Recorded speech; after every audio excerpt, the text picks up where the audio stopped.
Okay, howdy, folks. Merry Christmas, everybody.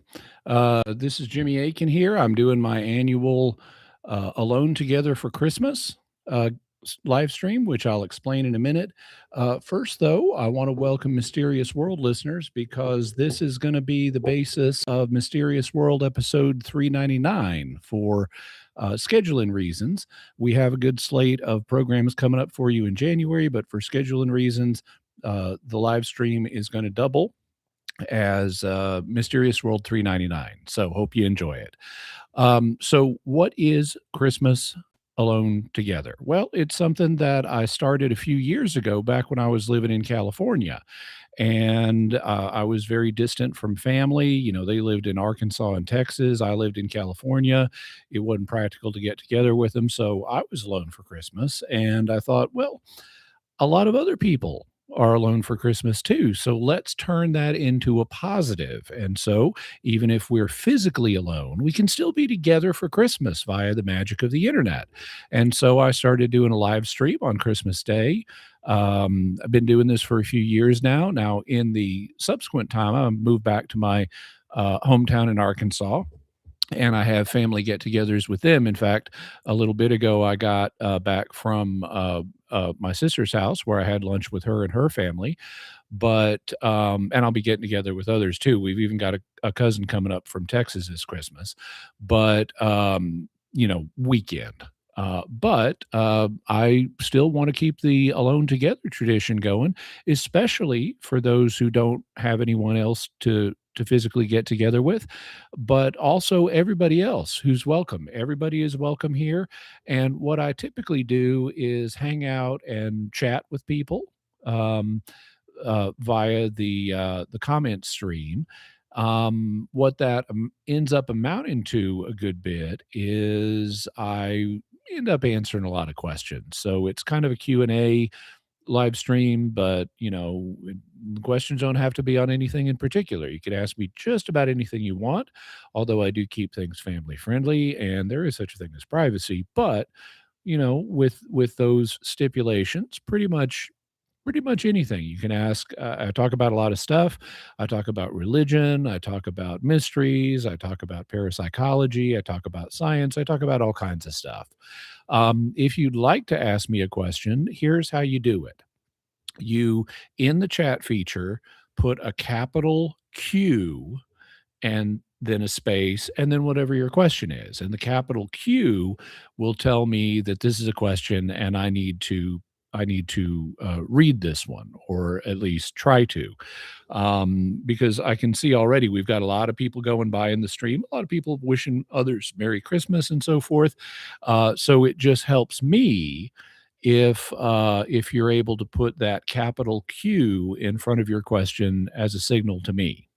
So, Professor Unwin Most it has our first question here. Is the bird really the word? Yes, the bird is the word. So, glad to have that settled.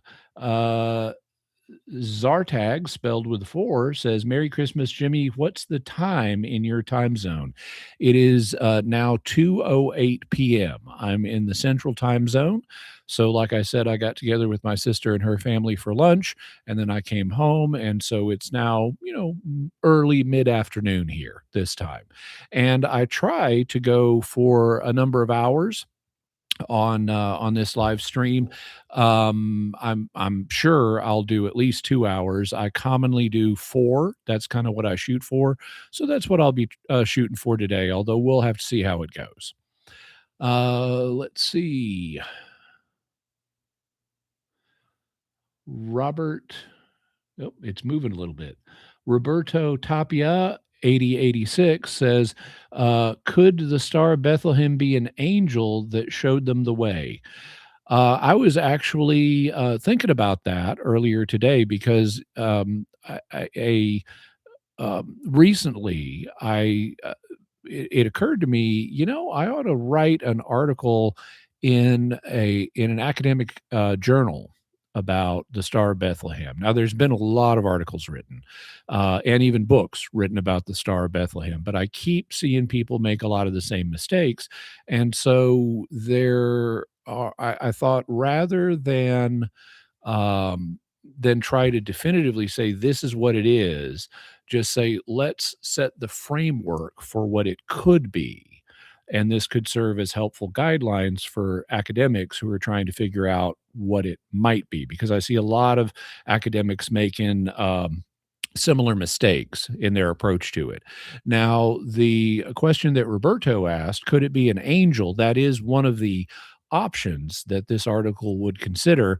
I would say that, well, anything that's not logically contradictory is possible under under God's omnipotence. He can actualize any logically possible state of affairs, and the idea of the Star of Bethlehem being an angel is something that is logically possible. So I wouldn't eliminate it on that basis, but I would say, what evidence do we have that is in favor of this hypothesis? And is it better explained in some other way? And I would say yes, it is better explained in some other way. We don't have evidence in scripture. I mean, this appears in the Gospel of Matthew, and the text of Matthew doesn't do anything to suggest that this is an angel. In particular, it doesn't do anything to suggest that the Magi were following the star. This is something you often hear. You hear people talk about them following it, but it's actually not what Matthew says. What Matthew says is that after Jesus was born in Bethlehem, Magi from the east showed up at the court of King Herod. So that's like he had a number of castles, but probably Jerusalem. But they went to the current king and they said, "Where is the one who has been born as the new king? Because we saw his star when it rose." Notice what they have not said. They didn't say, "We saw his star and we followed it here." They say, "We saw this star when it rose and then we came here." So they saw a celestial portent, something that had meaning for them in the sky, and then they came to the current king to find the new king, which is where you'd go. You'd expect he'd be like a prince born in King Herod's court or something. So they went to King Herod. They didn't follow the star. Then after they learned that, oh, we should go to Bethlehem. Okay. They set out for Bethlehem. They see the star in front of them as they're heading to Bethlehem, which is to the south of Jerusalem. So they see it in the southern sky. And what Matthew says is the star preceded them until it came and stood over where the baby or the child Jesus was.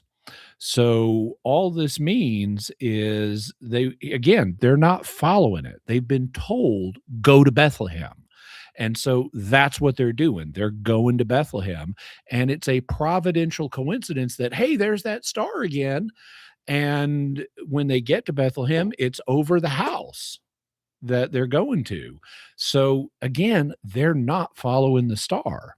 So that's one issue. So I've mentioned two issues thus far. First, Matthew doesn't do anything to suggest this is an angel, and he says star. So we should interpret it as a star unless we get evidence otherwise. We should not interpret it as an angel unless we get evidence it's an angel. And second, the motion of the star does not suggest anything unusual. They are not following it. They saw it when it appeared 2 years earlier when it rose, and it just coincidentally is in front of them as they go to Bethlehem, which they've been told to do. So those are two issues with it. There's also another issue with it, which is if it were an angel, it wouldn't have any meaning in their astrological system. The Magi were astrologers, and we can debate, okay, exactly which system of astrology were they using, because there was more than one in the ancient world. But angel that suddenly appears in the sky would have no meaning to an astrological system. It would be a fundamentally new phenomenon that didn't have any interpretations built up around it. So it wouldn't have any meaning. It wouldn't tell them, hey, there's a kid that's been born as the king of the Jews. So this needs to be a conventional star or celestial phenomenon, at least, that has an established meaning. Otherwise, the Magi would not recognize its significance and would not go visit the King of Israel. So that's what I'd have to say about the angel possibility. Jill Softic says, oh, there's one before Jill. Freehouse 11 says, can you do an episode on government caused inflation? I actually have done an episode on government caused inflation. I'll get you the number. Hang on. Just got to pull it up on my spreadsheet here. Someone else was asking about this just recently, and I sent it to them too. Inflation. It's episode 199. So if you go to mysterious.fm/199, you'll have a whole episode telling you about government caused inflation. Now, to Jill's question, Jill Softic says, are you going to shave your beard anytime in the future? No, there are no plans to do that. There are no plans to shave my beard. There are no plans to cut my beard. There are no plans to trim my beard. My beard is what it is, and I plan on it remaining for the rest of time as far as I'm concerned. Now, something could always change, but that's my current plan. Storyteller 0111 says, do you play any video games? No, I don't. I did play some video games like back in the 1980s when they were brand new, and even late 70s when they were brand new and very crude by today's standards. But they've gotten much more sophisticated and I'm sure much more fun. I mean, I remember having a Pong game when Pong was the big new thing. But the but I don't, because in order for them to really be fun for me, I'd have to get good at them, and not be a stellar star or anything, but I'd have to, be able to achieve some success with them. And in order to get good at a video game, it's kind of like anything else. In order to get good at it, you have to be bad at it for quite a while. And I've got too much else going on in my life. I mean, I have a full-time day job. I write Mysterious World and do Mysterious World every single week. I appear on like 4 other podcasts every week, several of which require additional work. In addition to writing Mysterious World, I also write the Jimmy Akin podcast, and I have to watch episodes for Secrets of Star Trek and Secrets of Doctor Who. And then I teach parapsychology at the Ryan Education Center. I also take classes at the Ryan Education Center, and I write book manuscripts. The last couple of months, I had to complete 2 book manuscripts. And so I've just got too much going on. It's not a surprise that that I barely watch any TV. I mean, occasionally late at night after the day is done and my brain is kind of sprung, I'll put on, an episode on Amazon streaming or Netflix or something and watch a little bit of TV. But it's like, this is the end of the day thing I do when I'm winding down. And so given all the other time demands I've got, in fact, just today, this came up at lunch, because my sister and I were talking about how I've really been working hard lately. And finally, now that we've got to Christmas, I'm able to relax just a little bit. I'm still doing stuff. I'm using the Christmas break to write Mysterious World scripts, but at least I'm not going at breakneck speed like I was right before Christmas. And I mentioned several years ago, back when my blog was very active and I was devoting a lot of time to that, that I did a calculation and realized I wrote the equivalent of 14 novels in a year. A novel, the threshold between a novella and a novel is 40,000 words. Now, novels can be much longer than 40,000 words, but if you use 40,000 as the benchmark, given all of the stuff I wrote, primarily for my blog at the time, it was the equivalent of 14 novels a year. And so as we were talking over lunch, well, now I write Mysterious World scripts.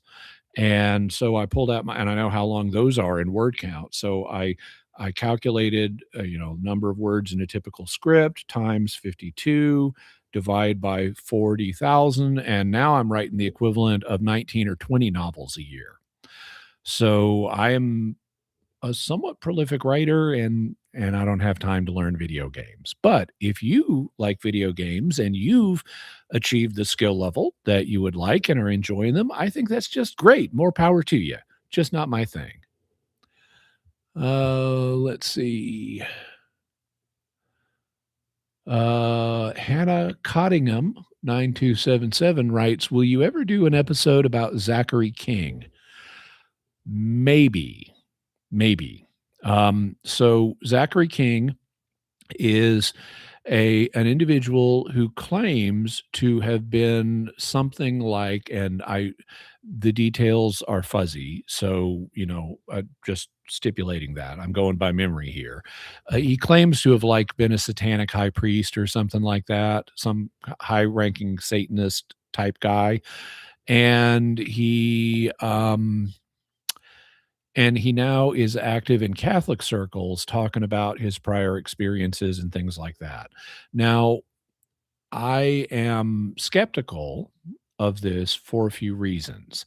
One is the only real Satanists that are around are largely sort of self-styled Satanists and little groups of people who may get together who claim to be Satanists and who may conduct devil worship rituals or things like that.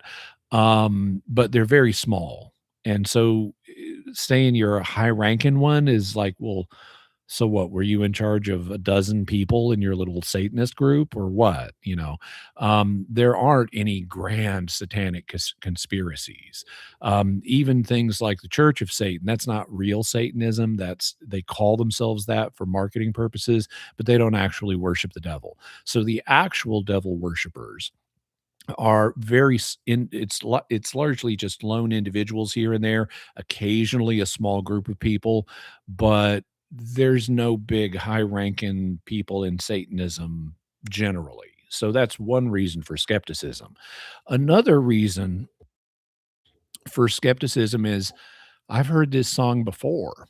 There was a gentleman in the evangelical community a few decades ago named Mike Warnicki who claimed the same thing.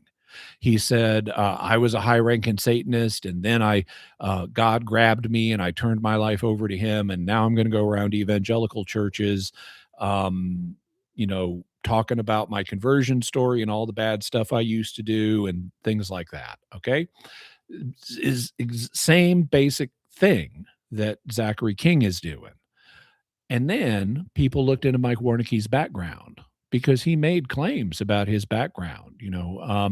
He said, "Oh yeah, between this year and this year, I was here, I was doing this. I had fingernails that were just incredibly long, and I had my hair all grown out, and I was really looking the part."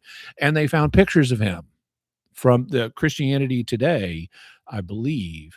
It was either Christianity or Cornerstone, but I think it was Christianity Today, did an expose on him. They found pictures, and he didn't look anything like what he said. He could not be verified as being where he said, doing what he said. He was a basic, normal, straight guy during during this time period, and none of his claims could be verified, and so he was exposed as a fraud. Now, I don't have proof that Zachary King is a fraud. That's the key thing I would want to investigate. If I did an episode on Zachary King, I would want to find out, are his claims true? And so I'd have a lot of questions about, like, okay, so who knew you during this period, that I could talk to? Who could verify your claims? What are your relatives' names? I want to talk to the living relatives. I want to talk to them and see if they can confirm or disconfirm your claims. Do you have photographs of yourself from back then? Are there financial transactions that could be documented? I would want to do that kind of investigation and see, is it true or not. But I've seen this kind of thing done before, and it was a scam. to make money. That's why Mike Warnicki did it. And so once burnt, twice shy, I don't know that Zachary King is doing the same thing, but it's a possibility, and that's the key thing I would want to investigate.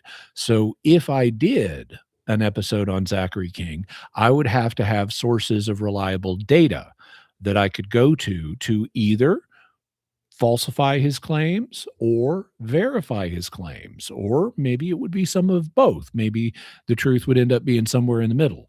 But doing a truth oriented show, that's what I would want to look into. And thus far, I haven't done that. So thus far, I haven't done a show on Zachary King, but it's a possibility. Let's see. Manius Curious Donatus says, Merry Christmas, Jimmy. Any particular pipe tobacco you prefer? Well, I have the good fortune to live very near a a tobacconist, a pipe shop that's over in Siloam Springs, Arkansas, and they custom blend their tobaccos. So I go there, and there are two that I smoke at the moment. So these are not supermarket brands. These are custom blended, so they're fresher, they're customized in terms of taste, they're superior in general. They're not much to look at, but this is a blend they did specially for me called St. Michael's Holiday, and it's based on a German tobacco that you can't get in the state of Arkansas called Devil's Holiday. But this is like a similar, it has a lot of um, fruit taste notes in it, like blackberry and apricot and things like that. And so it's sweeter. It's an aromatic. It's sweeter, and it's like an upgraded version of Devil's Holiday. But since they did it for me, I got to name it, and I'm not a fan of the devil, so it became St. Michael's Holiday. More recently, they've been doing another blend that I also pick up. This is, you can see it's a little bit lighter in color than St. Michael's Holiday, but this blend is called Morag, and it has an interesting ingredient in it. There is, you know, pipe smoking come in its modern form comes from Native American practice, and tobacco is the thing that Native Americans and subsequent pipe smokers are famous for smoking. But Native Americans also had other um, uh, herbs or plant elements that they would smoke, and one of them is called deer tongue. Deer tongue is not tobacco, but it has a kind of earthy, smoky taste, and it a sweet smell. It smells to me kind of like honeysuckle. And this second blend, which is called Morag, incorporates some deer tongue. It is mostly tobacco, but a little deer tongue goes a long way. And so it has some deer tongue in it also, which gives it an interesting taste. And so these are the two I normally smoke. I will, smoke others, but they tend to come from this one shop. And these are the two blends that I'm smoking at the moment. By the way, you can, if people are interested in trying them, you can order them from them. They're trying to get a website set up so you can order over the web, but right now, if you just give them a call, you can order them over the phone. And actually, after they started offering St. Michael's Holiday to their general customer base, it's become one of their most popular blends. So you could always call them and say, "Hey, I want to try that," or even if you don't remember the name, I want to try, what Jimmy Akin smokes, and they'll be happy to help you out. Let's see. ACR 4715 says, when will you release video on the Warrens? The paranormal researchers you mentioned a while back, it was on your plans or in your plans. Well, I don't have a date scheduled for it. I have done some research into the Warrens, enough to have a general opinion of them, which is not favorable. And I just need to sit down and complete that research process. I would guess, I don't see any reason why it couldn't be done in 2026. So that maybe that's something I can shoot for, is getting an episode or pair of episodes, depending on how it goes, done on the Warrens in 2026. Okay. Uh, Firewife Lawyer Mom says, oops, it jumped. Let's see, can I get it back? Oh, it jumped a bunch. Let's see if search is any help. Okay. I think I've got it. My mom died this March of a massive brain hemorrhage. I'm so sorry. Did she lose all her memories before she went to heaven? I've always been so sad if she went to heaven without remembering me or her family. So what I can tell you is even she even if she had lived and would not have retained her memories, that will not affect her in the afterlife. Number one, she doesn't have a body in the afterlife, not currently. In the resurrection, she will, like all of us. But she doesn't have a physical body right now, and so the memories she has are not stored in her brain. So even if she had massive brain damage in this life that would have cost her her memories, that would basically cease to apply once she went to heaven. Second, from the near death experiences we have, people report getting all kinds of new knowledge. Um, they Near death experiencers will say things. In fact, this is one of the major characteristics of near death experiences is a huge influx of new knowledge.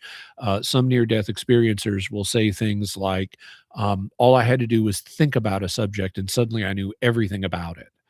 And also, another major element in near death experiences is a life review where you encounter a being of light and love, and that being shows you the reported forms are a little different. They vary from individual to individual, but basically, here's everything you did, and that at least everything that had an impact on other people, and here's the impact it had. And you go through and you understand where you did good and you understand where you did not so good.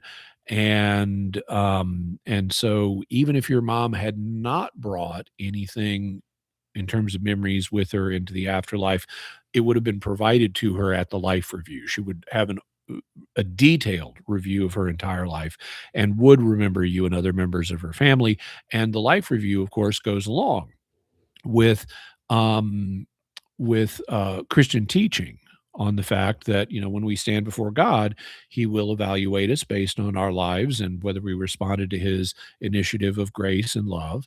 And so that is just additional confirmation that in heaven we will have memories of what we did in this life. In fact, apparently incredibly detailed memories, including things we can't remember now, rather than losing memories when we go to the afterlife. So I'm very sorry to hear about your mother's hemorrhage and her passing, but the good news is that she does know you and your family. She does remember y'all. I would assume that she's praying for y'all, and you will be able to see her again, and she will know who you are. So I hope that's comforting. By the way, Firewife Lawyer Mom, I currently have a legal question for an upcoming Mysterious World script. I want to check my understanding of a legal matter just to make sure I'm right about it before I put it into the script. And it concerns criminal defense procedure. In fact, specifically, actually, it concerns what police are and are not allowed to do during interrogations. So if you are a lawyer or if there are other lawyers in the live stream, I would love to be able to ask this question just as a backstop to make sure my understanding of what the law requires is correct, because I don't want to put out misinformation on Mysterious World. So if any lawyers who are hearing me right now, email me. You can email me at Jimmy at mysterious.fm or feedback at mysterious.fm. And I'd love to hear from you, especially if you're able to answer questions about what police are and are not allowed to do. And hang on just a second. Need to start hydrating.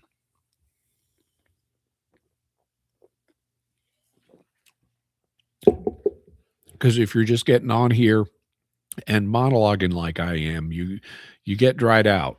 This is a little bit like calling a square dance, because in a square dance, I would go and I'd be behind the mic, me talking and singing for hours, with only short little breaks. And I developed a habit of, okay, when I'm calling a square dance, I'm going to have a can of no calorie soda once an hour to stay hydrated. So I try to do one an hour when I have a continuous speaking event. Let's see. Alfonso Galvin, 6358 says, greetings from Mexico. Feliz Navidad. I have watched some videos from Dr. Justin Sledge regarding the Canaanite connection with Yahweh. Can you further explain such connection? Well, okay, so for people who may not have seen those videos, and I haven't seen what Justin did on this. By the way, he's got a really good channel, and he's been on Mysterious World before. He also let me use one of his videos for the recent Albert the Great episode of Mysterious World. Um, for people who may not be familiar, he's a Jewish scholar who has an interest in the esoteric. His YouTube channel is called Esoterica, and he tries to give a fair and balanced presentation of esoteric ideas from history. And these can be Jewish esoteric ideas, Christian esoteric ideas, Muslim esoteric ideas. He's not religiously partisan in what he does, and he really does try to do a good job being fair to folks. In terms of what Alfonso asks about, there the Canaanites were people who lived in the land of Israel before the Israelites. In fact, it's commonly known in the Bible as the land of Canaan, because the Canaanites were the original inhabitants. And they had a polytheistic religion that incorporated various deities. Asherah, Anat were two female deities. Male deities included Mot, the god of death, Yam, the god of the sea, Baal, the god of the storm. And then there was also this figure at the top of the Canaanite pantheon named El. El just means God. And so the high god, the one at the top of the pantheon, was named El. Now, in Hebrew thought, El also became known by the name Yahweh. And so Yahweh and El are the same in Hebrew thought. But there is at least some evidence of people using the name Yahweh for a deity prior to the Israelites using it. And so Justin may have been commenting on Canaanites who may have used the name Yah or Yahweh as a name for El in their pantheon. I'd have to look at the specific sources, because the presentation that I'm most familiar with uses the name El for the high god rather than Yahweh or Yah in Canaanite religion, but it wouldn't surprise me if they also used both names, or if they may have had the two names identifying different deities. But in Hebrew, the name Yahweh came to also be attached to the high God. And then the critique from a Hebrew point of view is not so much these other beings don't exist as don't worship them. They're not for us. And so I'd have to see exactly what Justin said, but that's a general sketch of what I'm aware of at the moment. Okay. Bacon 65 says, When you mention baptism, you have said a non-priest Catholic can perform it? Question mark. Does the individual need to attend confession beforehand? Question mark. Also, can you please sing Modern Major General? Okay. Um, in regard to the first question, yes, non-priest Catholics who are not priests can perform it, and at least in emergency circumstances. In fact, non-Catholic Christians can perform it, and according to the Catholic understanding, even non-Christians can perform it, even if they don't believe in God and Jesus themselves, as long as they're intending, doing the Christian thing for you. You've got someone here, let's say they're dying and there's no time to get anybody else. Let's say they're an atheist ambulance attendant and they've got a person here and the person's dying and they can't save them, and the person says, please baptize me, I want to be a Christian when I die. The atheist can say, okay, I'm baptizing you, and as long as the atheist is intending to do that Christian thing, it'll be valid. They have the intent to do what the church does, and so it's a valid baptism. Does the individual need to attend confession beforehand? Well, if you're in a state of mortal sin, it's always good not to be in a state of mortal sin. But no, for the validity of the baptism, they do not need to go to confession. In fact, this was something that got sorted out very early in church history because in the age of persecutions that ended with the conversion of Constantine, there were Christians who betrayed the Christian faith during the persecutions because of the persecutions that were put upon them, and that included some priests. And the question after the persecutions ended were, okay, we had all these priests who denied the Christian faith and worshiped, Roman gods under pressure and stuff, and were all the baptisms they did invalid?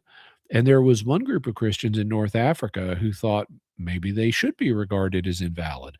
But the church fathers, broadly speaking, rallied and said, no.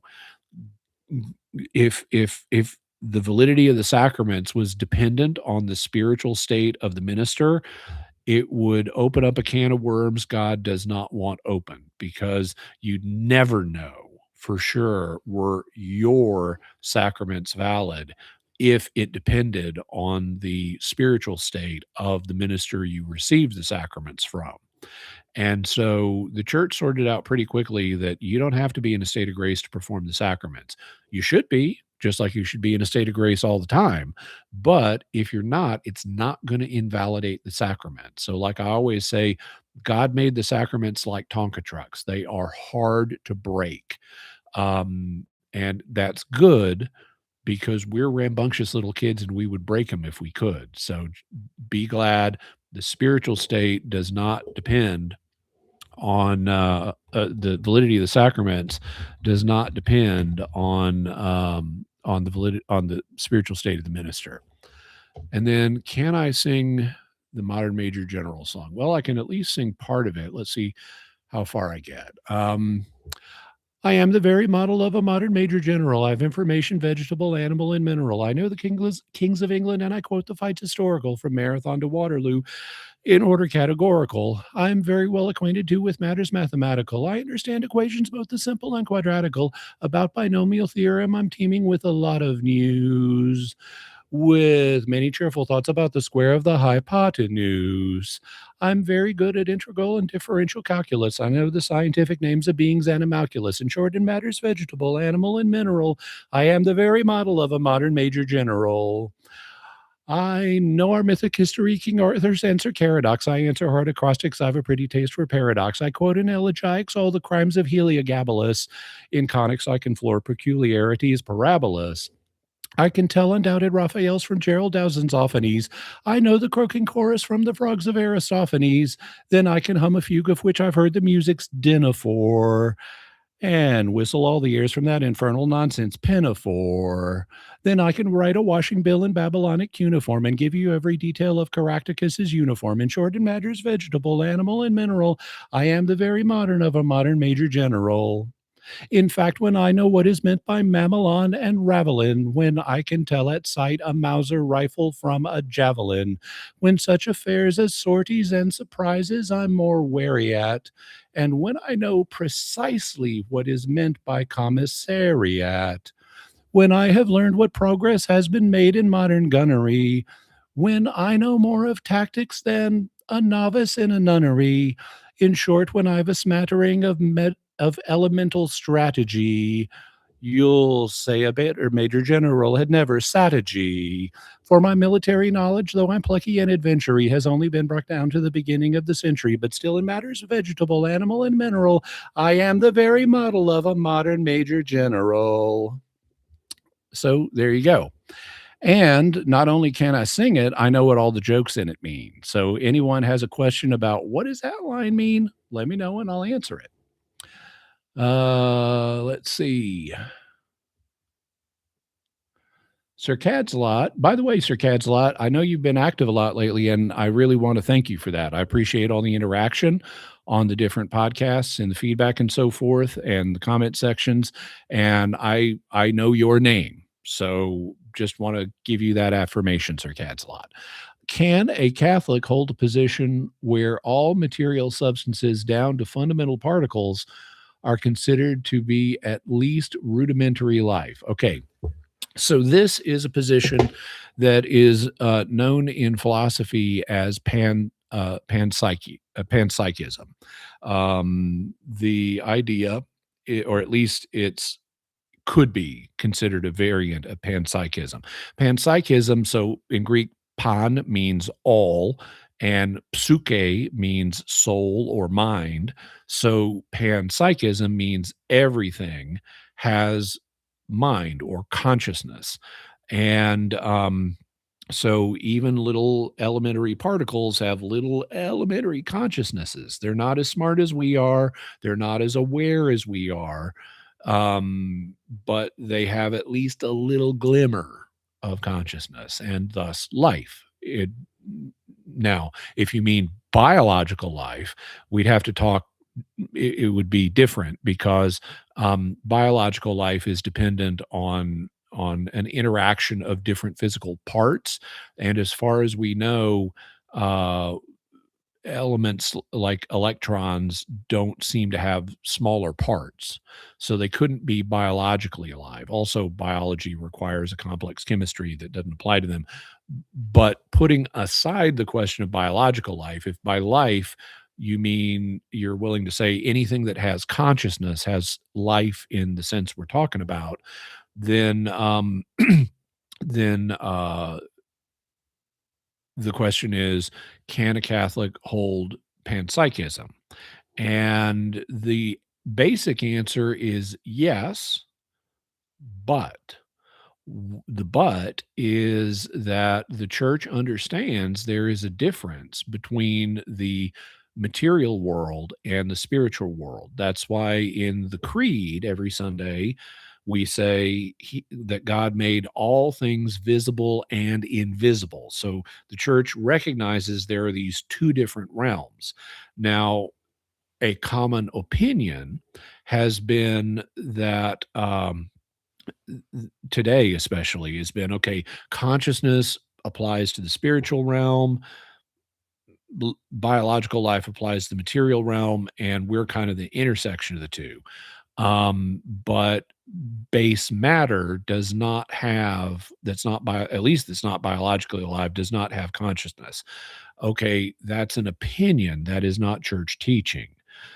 As long as you maintain there is a difference between the visible realm and the invisible realm, you could hold to panpsychism and say everything, even subatomic particles, has some consciousness. And like, so if you've got a rock, well, it's got a primitive form of consciousness, but you still need to say, okay, humans, in addition to their bodies, have souls, and angels at least don't have human bodies. They might have bodies made out of some other kinds of matter. That was actually a popular opinion in Christian history, that there are these sort of two kinds of matter. There's the gross, kind of clunky matter that our bodies are made out of, and then there's the more subtle, refined matter that spirits are made out of. So there are different ways of trying to square these options. Um, but it would, in principle, be possible for a Catholic to endorse panpsychism, but you do need to preserve the distinction between the material realm and the spiritual realm, including bodiless angels and bodiless human spirits.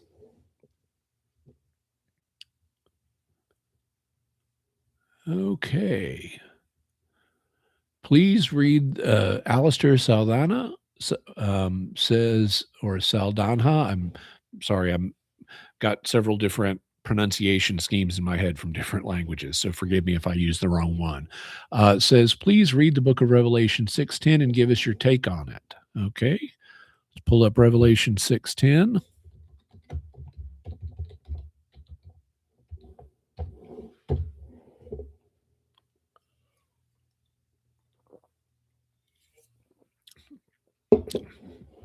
Okay, this was what I figured it was.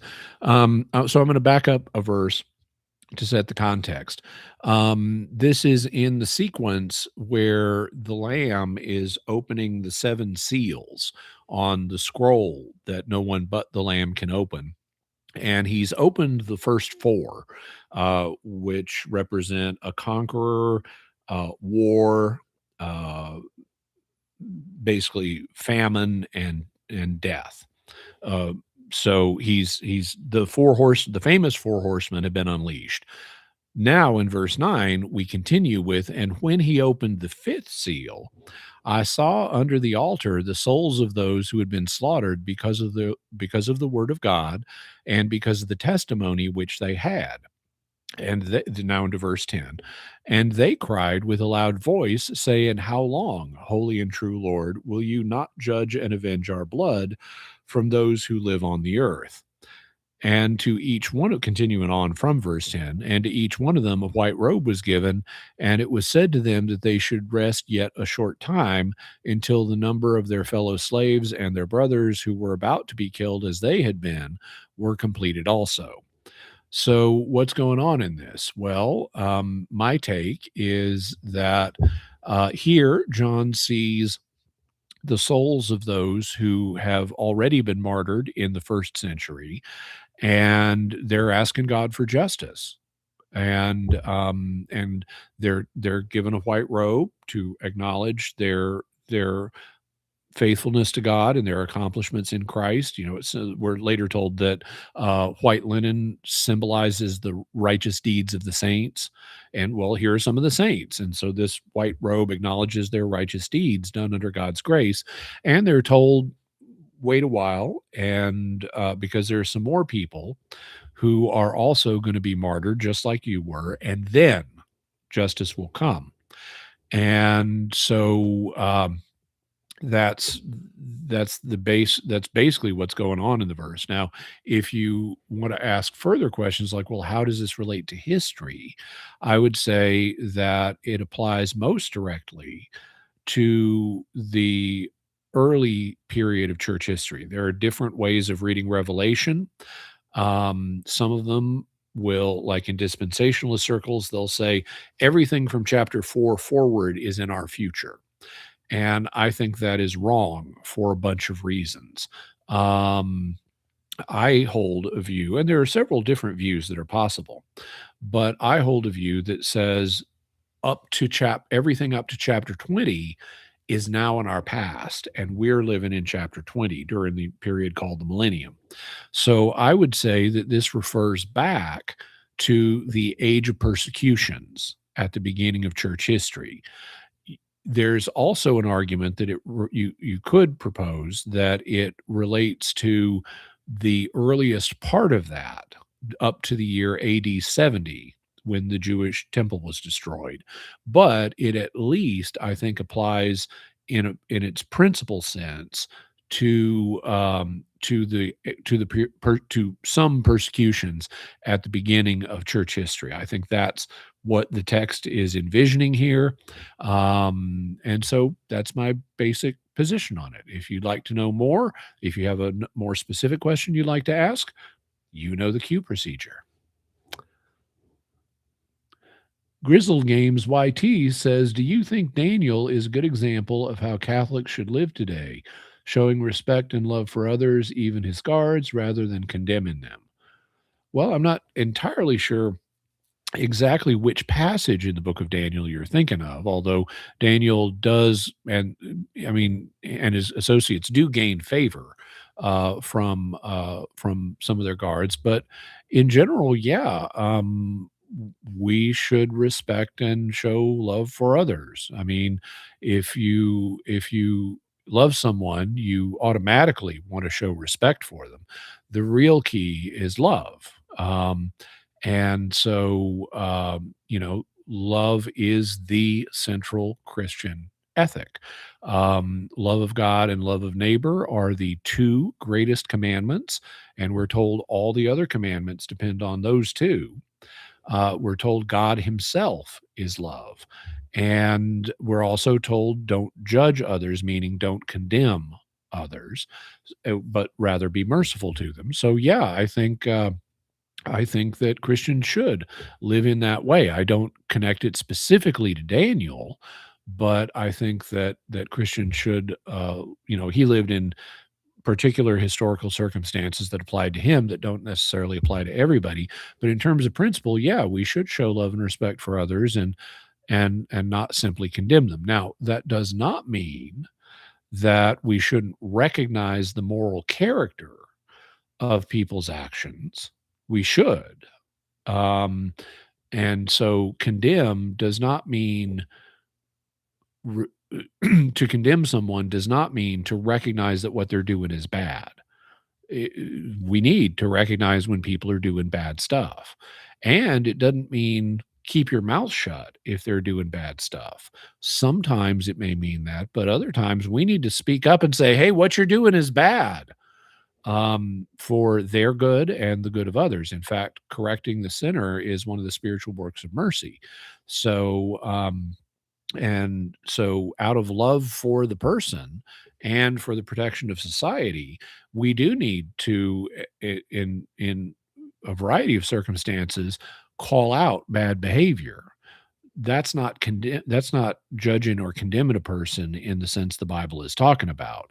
If I were saying, "Oh yeah, that person's going to hell," or "God's gonna send them to hell," okay, that's judging them and condemning them in the way that we're not supposed to. That's up to God. I should not be substituting myself for the supreme judge of the universe. I've got my own issues. I'm gonna have, I'm not a perfect guy, and God is gonna hold me accountable too. So if I want him to be merciful to me, I need to be merciful to others. But that doesn't mean not recognizing what they're doing, and it doesn't mean not trying to help them and others by calling that out on some occasions. Roberto Tapia, 8086, says Jimmy Akin, could star in Greek, Aramaic, Hebrew mean angel in any way? The term does not. The term means a light in the sky. Now some there was there was a common idea in the ancient world and even through the Middle Ages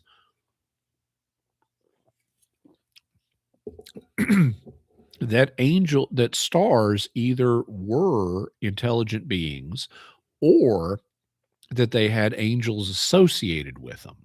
So like for example, in the book of Job, God is talking at one point and he's pointing out to Job that, hey, you're a human. You have a limited perspective. You have not been around since the beginning of creation. You don't know as much, but God has been around that long. He knows much more. And he refers back to when he first created the universe and the morning stars sang together.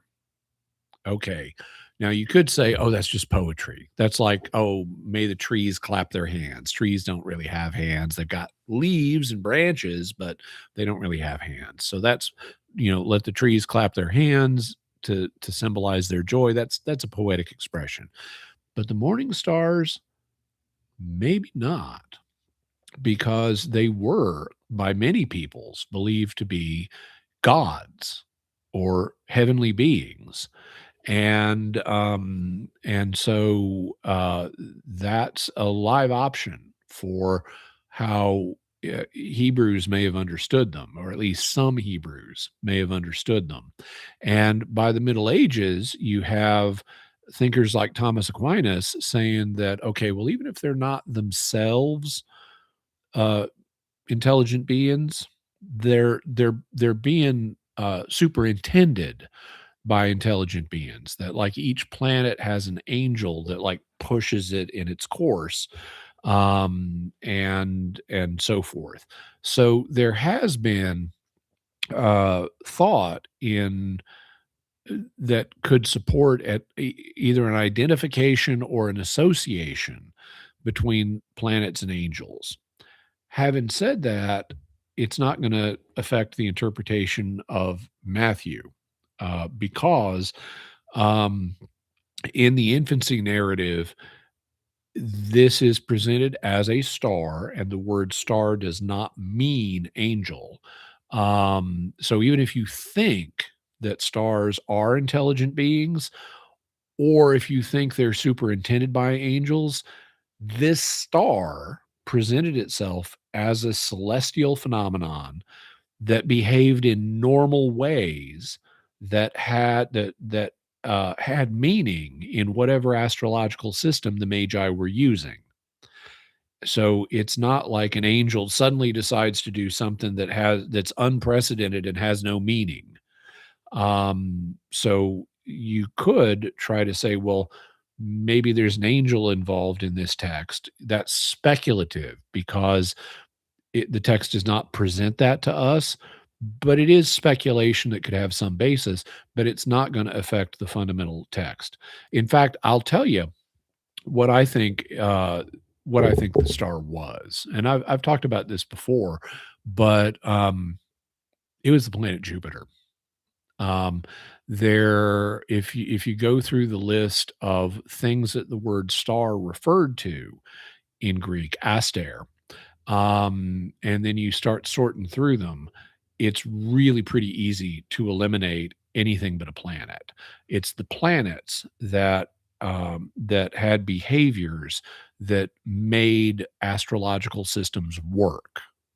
Um, the background stars don't move with respect to each other. That's why we have constellations. So they don't change in their positions with respect to each other. Um, i- i- and as a result, they don't play a major role in astrology. Um, Other phenomena like meteors are too short-lived to be the Star of Bethlehem. A meteor lasts for a second maybe, and the Star of Bethlehem appeared to the Magi up to 2 years. I would estimate more like a year, but up to 2 years before they showed up, and then they see it again, and they can recognize it as the same star. So this is a star that has to be around for a period of months, and no meteor does that. Then you could say, well, what about a comet? Well, comets tend not to be visible for 2 years. Also, comets were overwhelmingly regarded as bad omens, and this was not a bad omen. This was an omen of, okay, a new king of the Jews has been born. It also could not be a nova or new star, because novas didn't have any meaning. They were new. That was the whole point of a nova.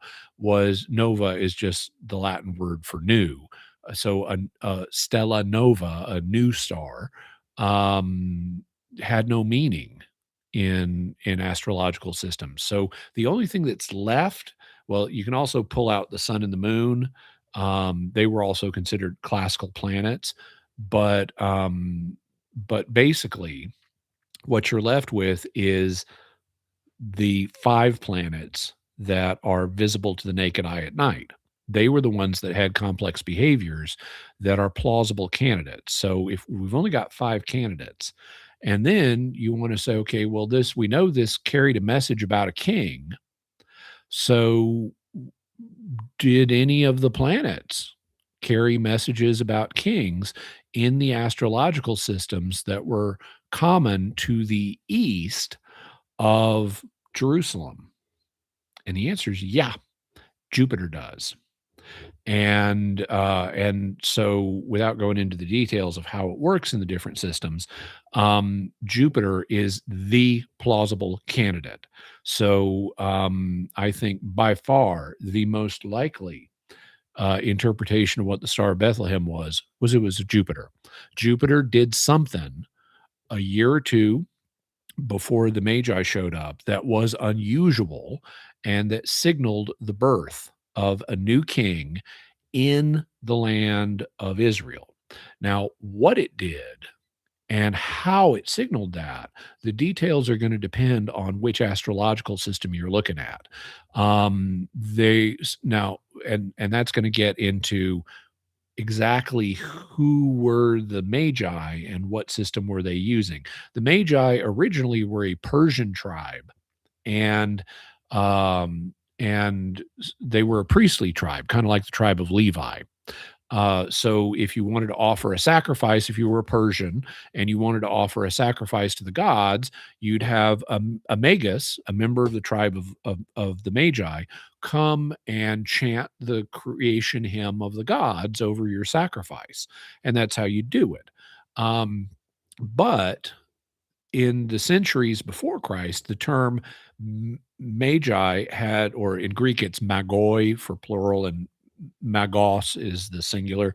In Latin, it's magus and magi. But the term magos had broadened so that it was no longer applied exclusively to the members of the Persian tribe. It came to be used for anybody who does stuff that reminds us of the the magi. So if someone's performing like shady foreign rituals, okay, that guy's a magus, even if he's not a member of the Persian tribe. And you can see an example of this in the book of Acts because we have Simon Magus. Well, it's right there in his name. Now, Simon Magus himself is of Israelite heritage, but he's called a magus, or in Greek magos, because he's doing shady foreign rituals. And this is also where we get the word magic, which basically means shady rituals. Okay, so here we have a guy of Israelite extraction who is nevertheless called a magos because he's doing rituals that remind people of them. This is unapproved. It's not our ritual. It's shady. It's foreign. So even though the term originally meant a Persian tribe, we can't assume that that's the kind of person that showed up at Jesus's birth. If we could assume that, then we could say, okay, let's look at Persian astrology um, during the Achaemenid period, because that's the relevant historical period. Um, but it could be Babylonians rather than Persians. It could be Father Dwight Longnecker has an argument. I think his is that I'm blanking on. I know what people it is. I'm just having a blank on their name. Um, I think it may be Nabatean, the Nabateans, but there were several different groups of people, and so potentially the Magi came from one of these groups. But we know that Jupiter had a kingly association in a bunch of different astrological systems, including the Babylonians and the Persians. So if these were true Persian magi, Jupiter is the logical candidate. If they were Babylonian magi, Jupiter again is the plausible candidate. And we even have um, Babylonian astrological manuals that identify some plausible things that Jupiter actually did do in 2 and 3 BC that could, which is Jesus's probable birth years, that could be taken as signaling the birth of a new Jewish king. Um, and that's something I've talked about some in the past and will continue to talk in the future. But it's Jupiter. Now, sometimes you have, I was just thinking about this recently, um, because skeptics will say, "Oh, the star comes to stops over the house where Jesus is in Bethlehem in the infancy narrative in Matthew. How does a star stop over a house?" Well, all it doesn't say the star stopped. The When you look at it in Greek, it just says it stood over the house. And I've heard skeptics, like dare people to go out and look at stars and say which house they're over. It's not hard to do that when they're low to the horizon. If they're way up, near the zenith, well, yeah, sure, it's hard to say what house that star's over, but the sky turns.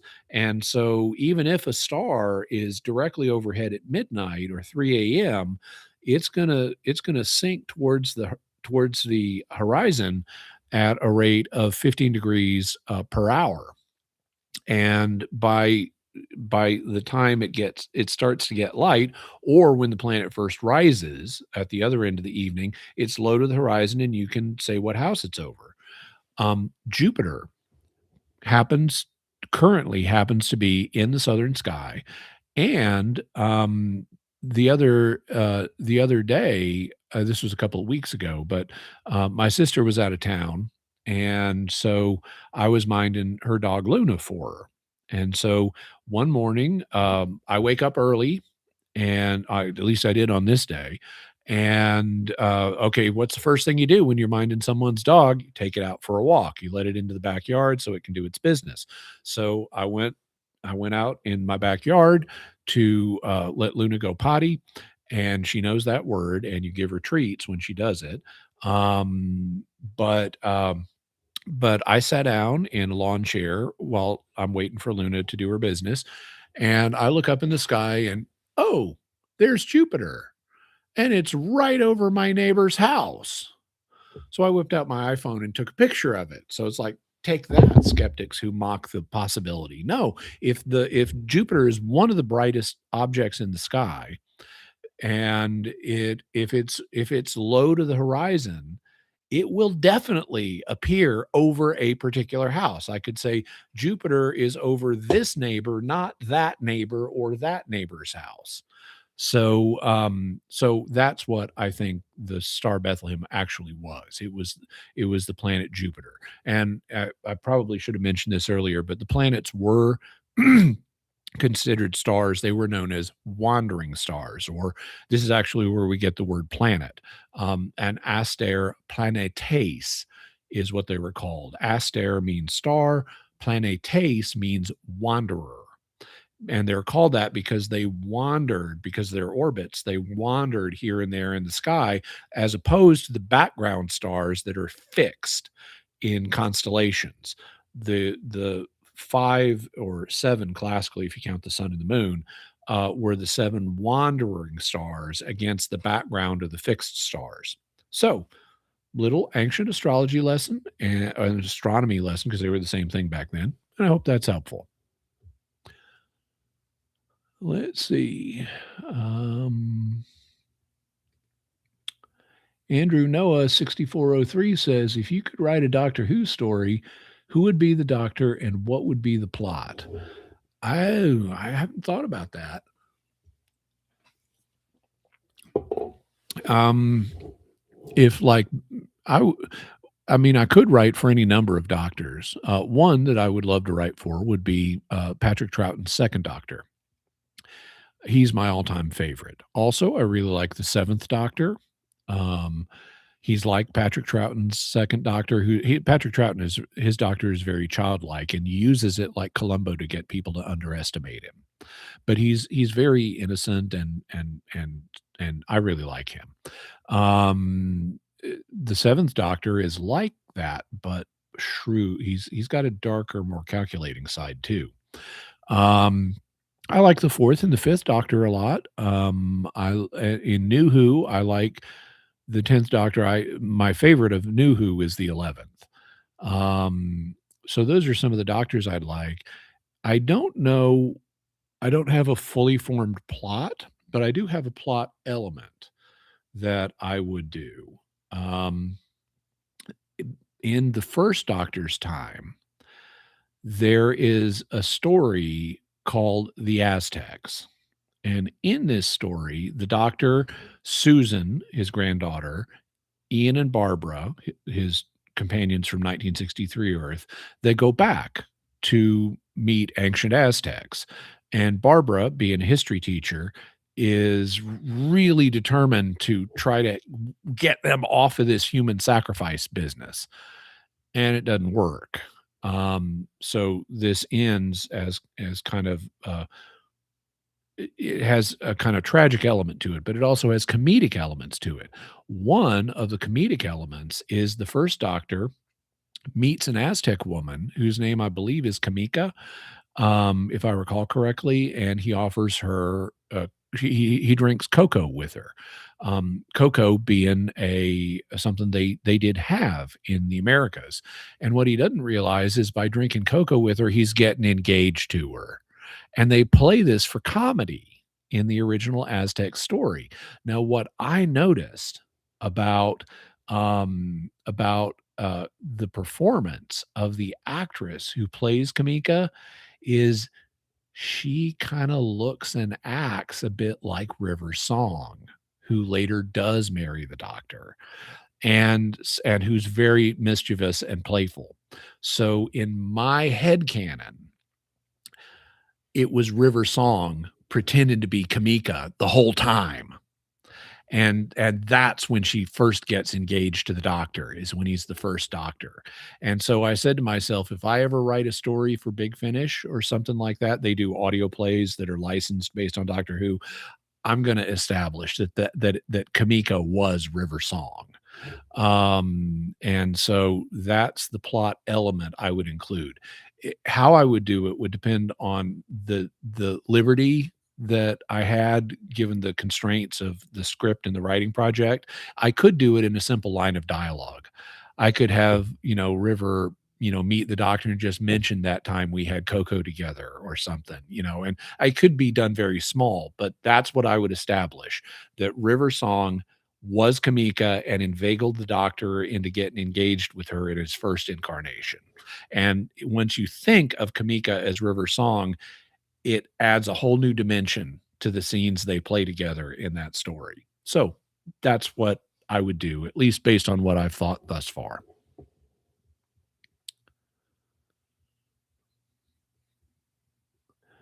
DMC 3030 says, have you watched the new Age of Disclosure documentary regarding UAPs? If so, what are your thoughts on its credibility? I haven't watched it yet. I plan to. In terms of its credibility, well, it seems to me that they got a pretty impressive line of people. What I'm going to be watching it for is to see, I don't expect a lot of new claims in it. That are new to me. If you haven't really been following UFO stuff and you watch it, you'll hear a lot of stuff you've never heard before. But if you're like me and you have been following the UFO issue, you're probably not going to hear that much that's new or different than what you've heard before. So the question for me is going to be who's saying what and what's their source of information. Um, and so that's kind of the lens I'm gonna be looking at it through. And I plan to watch it and report back on it on Mysterious World. I just haven't had a chance to see it yet. Fortunately, it is available for streaming. I thought I had bought it, but I was looking on Amazon and I was looking in my Amazon account and I didn't see it. So I may have just looked at its page and not purchased it yet, but I will purchase it and and report back on it on the show. In fact, that's something I ought to do on the Christmas break, because every year I take a couple of weeks off at Christmas time, and I typically fill them with a big writing project. The last few years, it's been Let's Write Mysterious World. So I'm kind of in that mode right now anyway, so I should go ahead and make sure I've got the video and then watch it and take notes and end up crafting a script out of that.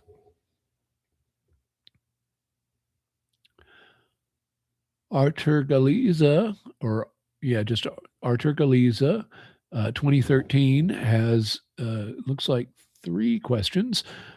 First, Christ wants his church to be, or no, this is an argument. Sorry. Premise one: Christ wants his church to be united. Yep.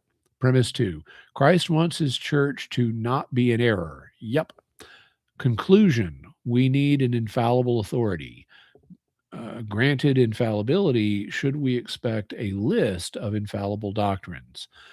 Um, okay, well, the argument. So let me hydrate a second.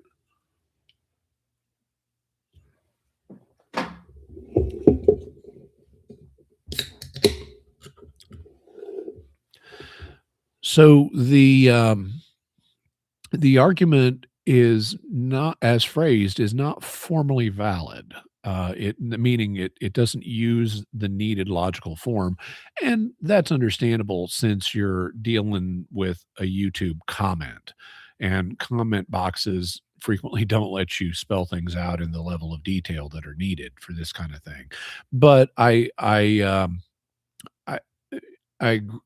to me, the first premise that Christ wants his church to be united is, I would say it's really a separate argument than he wants his church not to be in error, leading to an infallible authority. But you would need to refine the premises. I think you have some promising premises here, but they need to be refined and supplemented to make the argument formally valid. But having said that, the real thing here is we need an infallible authority. Okay, fine. I agree with that. And we have an infallible authority. That's the magisterium of the church has been is protected by God up to the level of infallibility under certain circumstances. Arter then says, granted infallibility. Okay, I'm granting that. I also believe it, but I'm granting that. Should we expect a list of infallible doctrines? Well, we've got infallibility, but we don't got an infallible list of doctrines. So that of itself would constitute evidence that we should not expect this. It might be nice to have, but it's not necessary to have an infallible list in order to have an infallible teaching authority. You can have an infallible teaching authority that infallibly teaches and yet does has not given you an infallible list of those teachings. Let me illustrate by counterexample. The Bible. The Bible is infallible. And now it has to be understood with nuance and everything like that, yada, yada, stipulate the appropriate stipulations. But every book of the Bible is the product of an infallible teaching authority. And yet, the table of contents in the Bible is not divinely inspired. It's something that was determined later, uh, much centuries after the last book of the Bible was composed. So we had all of these infallible teachings in these books, and yet we didn't have a list of them.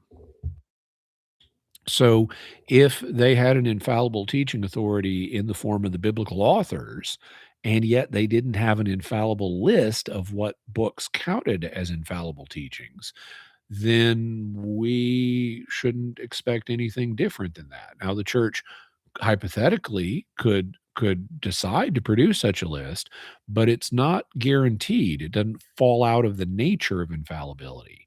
It might be nice to have, but it doesn't just. And I would be happy if Pope Leo wanted me to work on a draft of the codex of infallible statements, I relish that research project. But it doesn't fall out of the nature of infallibility. It would have to be something that was selected to be done. And we can't expect it any more than we could expect the authors of the Bible to give us an infallible list of the books they wrote under a charism of infallibility. So, hope that helps. Professor Unwin Most says, considering your vast array of talents, can you confirm you are, in fact, the actual most interesting man in the world? Um, I can neither confirm nor deny. So I'm not in a position to. So I'll give you what's known as a GLOMAR response. And if you want to know what that is a reference to, I may one day do a Mysterious World episode about GLOMAR. But in the meantime, you could just look it up and find out the history of the GLOMAR response. But that's, I can neither confirm nor deny. Okay. Ramsey McGowan, 1709, says, do all people begin life with an equal opportunity for salvation? If so, how do our actions truly aid others' salvation? If not, how is divine justice preserved given unequal circumstances? Um, so there are a few principles that are relevant here. The first one is everyone is given a real option for salvation. God makes that possible for everybody. That's something that's explicitly taught in Gaudium et Spes 22 from the Second Vatican Council. Now, real chance does not necessarily mean equal chance, though. But there's another principle which is articulated by Jesus in the Gospels. To whom much is given, much will be expected. So if God gives you lots of grace to help you to make it easier for you to be saved, he's going to expect more from you. And conversely, if you don't get as much grace, let's say you're born with a genetic configuration that makes it hard for you to feel empathy for others, so you may even be a psychopath. God's going to not expect as much from you. He's going to take into account. So he's going to be fair with everybody. Um, Now, does that end up resulting in everyone has a statistically equal chance of salvation? Well, I don't know. You could propose that it does. You could propose that it doesn't. Equality can be understood in multiple different senses. Like folks today are, a lot of them are up in arms about is it equality or is it equity or whatever. Equality can be understood in different ways. And so I would say there's room here for a diversity of opinions. Now, what about if so, if everyone is given an equal opportunity, or actually, Ramsey said, begin life with an equal opportunity, how do our actions truly aid others' salvation? Well, I can think of multiple ways. If we all begin and with an equal opportunity for salvation, that doesn't mean we continue to have an equal opportunity of salvation. A person could have a life of freely chosen sinful habits that build on themselves and make their that person's salvation harder as they get older.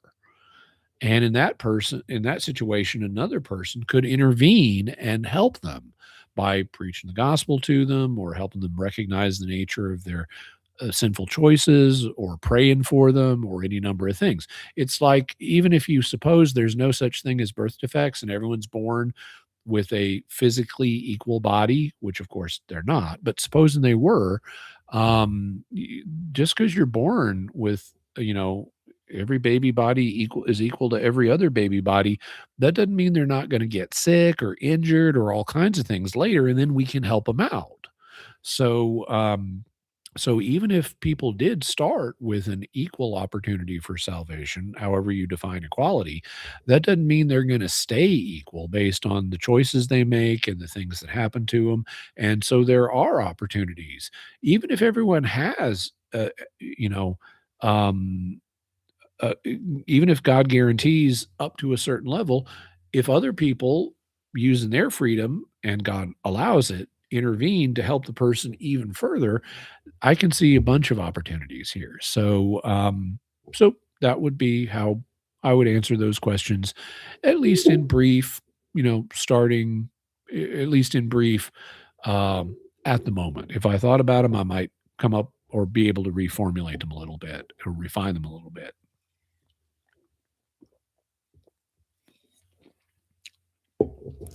By the way, I'm likely to take a break after 2 hours for just 5 minutes or something. Um, Jesus Hernandez, EO8FQ, says Carl Jung emphasized the importance of integrating our own shadow. A moral person is capable of evil but keeps his weapons sheathed. Any thoughts? Thanks. Yeah. So I don't know. Yeah, I'm not an expert in Jung. I know a good bit about him, but I'm not a Jungian myself. Um, and so I would have to understand better exactly what he means about integrating your own shadow. For people who may not be familiar, so Jung has a belief that there's something referred to that he refers to as the collective unconscious. Now, some people interpret this as in a kind of new age way, as like on some deep down telepathic level, we're all merged together, something like that. My understanding is that is not what Jung is proposing. Instead, what Jung means is we, because of our biological history, all humans inherit certain basic concepts as part of our sort of software package that we're born with.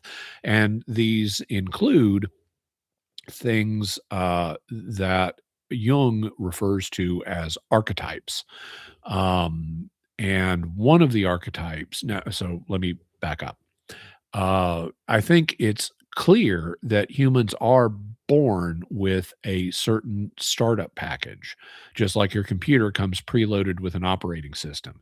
Uh, Among the things that that startup package allows humans to do is learn language. If we didn't have what Noam Chomsky has referred to as at least elements of a universal grammar, we wouldn't be able to figure out the language that's being spoken around us. And so these days, even though not all of Chomsky's ideas, Chomsky is a famous linguist, even though not all of Chomsky's ideas have worked out, the idea that we are preloaded with certain capacities that will let us decode the grammar and vocabulary of the language we're exposed to as infants, that seems solid. There are other elements in our software package. The idea that snakes are dangerous seems to be preloaded. The idea that the opposite sex is attractive seems to be preloaded. That encourages us, the survival instinct that encourages us to reproduce. Our survival instinct is preloaded. We've got a bunch of preloaded stuff in us. And Carl Jung, and there were people who took an opposed position and said, "Oh, no, no, no, no, it's all training. You can train a person to believe anything, and none of these concepts or things. It's all nurtured. None of it is nature." Well, that's BS. There's a mix of nurture and nature in humans, and we are not born simply blank slates, as the phrase had it. We come with preloaded software. Well, that seems to be what Jung's collective unconscious is. It's stuff that we're not conscious of, but it's something we all have. It's part of our preloaded software, if I can continue to use that metaphor. In the collective unconscious, Jung believed that there are what he referred to as archetypes, and an archetype is a it's something with profound symbolic meaning. It's commonly illustrated by pointing to major figures in stories, for example, like the hero and the villain. Those are 2 different archetypes. Lots of stories have heroes and lots of stories have villains, and they often fight each other. Well, okay, big surprise that those concepts would come preloaded in us because we're in human society, and human society has heroes and villains in it. We're gonna encounter, situations where there are good guys and bad guys, and they're gonna be in conflict, and stories are a way of training ourselves to be ready for those situations. That's why we have stories, is to mentally think through what situations of conflict and so forth are like, so that we're not totally gobsmacked and what the heck, no one's ever opposed anybody else. What am I supposed to do in this situation? Um, the purpose of stories is to get us mentally prepared to face such situations. And in order to get us to tell stories and listen to stories, we have to find them entertaining. So if we're going to encounter situations in real life with good guys and bad guys, and we need to pre train ourselves for those situations by having fictional encounters with good guys and bad guys, then the concepts of hero and villain need to be part of our collective unconscious. Another archetype is the mentor. So if you think about Star Wars, well, Luke Skywalker's our protagonist, Darth Vader in just the first movie. Luke Skywalker's our hero, Darth Vader's our villain, Ben Kenobi is our mentor. And, oh, would we have a need to ever pre-train for that? Well, if you're a young guy starting out, you may need advice from an older, wiser guy. And so it makes sense that the mentor figure, like Obi-Wan Kenobi, would be part of our collective unconscious. Because if you're, everyone's the hero in their own story. If you're going to go up against the bad guys, you may need to listen to the advice of someone older and wiser. So it makes sense that we'd have a mentor figure in among the archetypes in our collective unconscious. Okay, that leads up to the shadow. The shadow is basically the dark side of a person. And and Jung believed correctly we all have a shadow, and in order to be a successful, well-adjusted person, we shouldn't deny or repress our shadow, or it'll come out in ways it shouldn't, but we should embrace and integrate our shadow.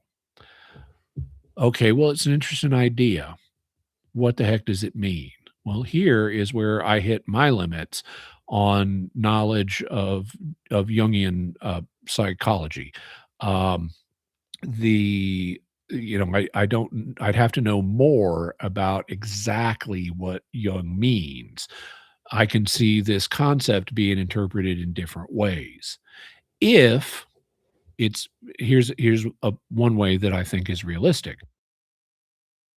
If part of our shadow is, our native aggressiveness and competitiveness. Um, and by integrating that, you just mean you need to channel your aggression and your competitiveness in the right way.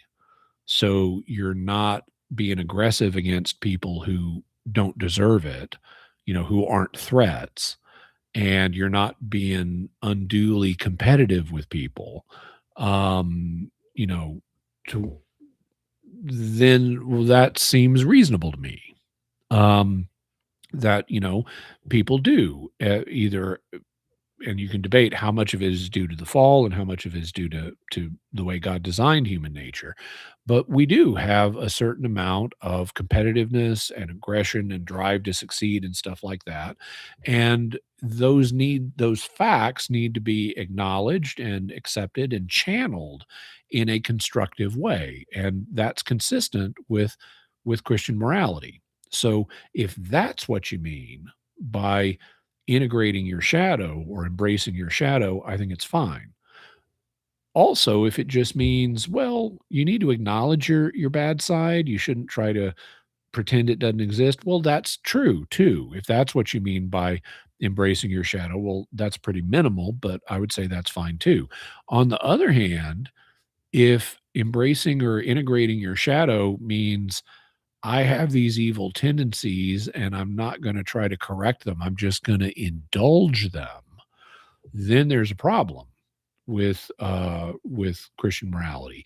We should not be saying, "Oh yeah, I have this temptation to this sin and I'm just going to embrace that and indulge it." That would be an unacceptable way of embracing the shadow. And I don't know precise I'm sure that, Jung wouldn't have said, "Oh, if you have an impulse to murder people, embrace it and run with it." He wasn't crazy, but he might have said something like, if you have minor peccadillos, little small sins, well, you should indulge those. Or I don't know what he would have said. Um, so I can see different ways of the statement being either acceptable or unacceptable. I don't know enough about what Jung himself would have said to pass a judgment, but I hope that perspective is helpful. Let's see. Big Stack. By the way, howdy, Big Stack, and I want to thank you for all your help. Big Stack does moderation work for a variety of different online sources, including me, and so I want to thank him very much for that. Everybody, say something nice to Big Stack when you have the opportunity. He says, "Good news, Jimmy, great beard." And thank you. I'm not sure what he's referring to there. Maybe the previous question about, do I ever plan on cutting it off? No, I don't. Um, Artur Galiza 2013 says, "Have you watched Joe's debate on the great apostasy?" Nope, I haven't. I uh, I don't always watch everybody's debates. Sometimes I do, sometimes I don't. But in this case, I was preparing for my own debate because I had to, and it wasn't styled as a debate, but it was a discussion. It wasn't a formal debate, but it was a discussion of people who have opposing views, and so there was a kind of debate like element in it, and that was with Bart Ehrman. So this last Sunday, I was discussed debating with Bart Ehrman about, was Jesus born in Bethlehem? And so I was focused on that. So, and since then, that was kind of the last big event before my Christmas break kind of began, even though it's not really a break. So after I got done with that, it's like, okay, I can finally relax a little bit, and a little bit for me, that means backing off a little bit, but not stopping everything. And so but I quickly replaced all the prep I had been doing for work and the discussion with Bart and everything with, now it's time to turn to Mysterious World and catch up on the scripts for January that I don't even have written yet, even though it's late December. So I haven't had a chance. So no, I haven't. Maybe I will at some point, but thus far I have not.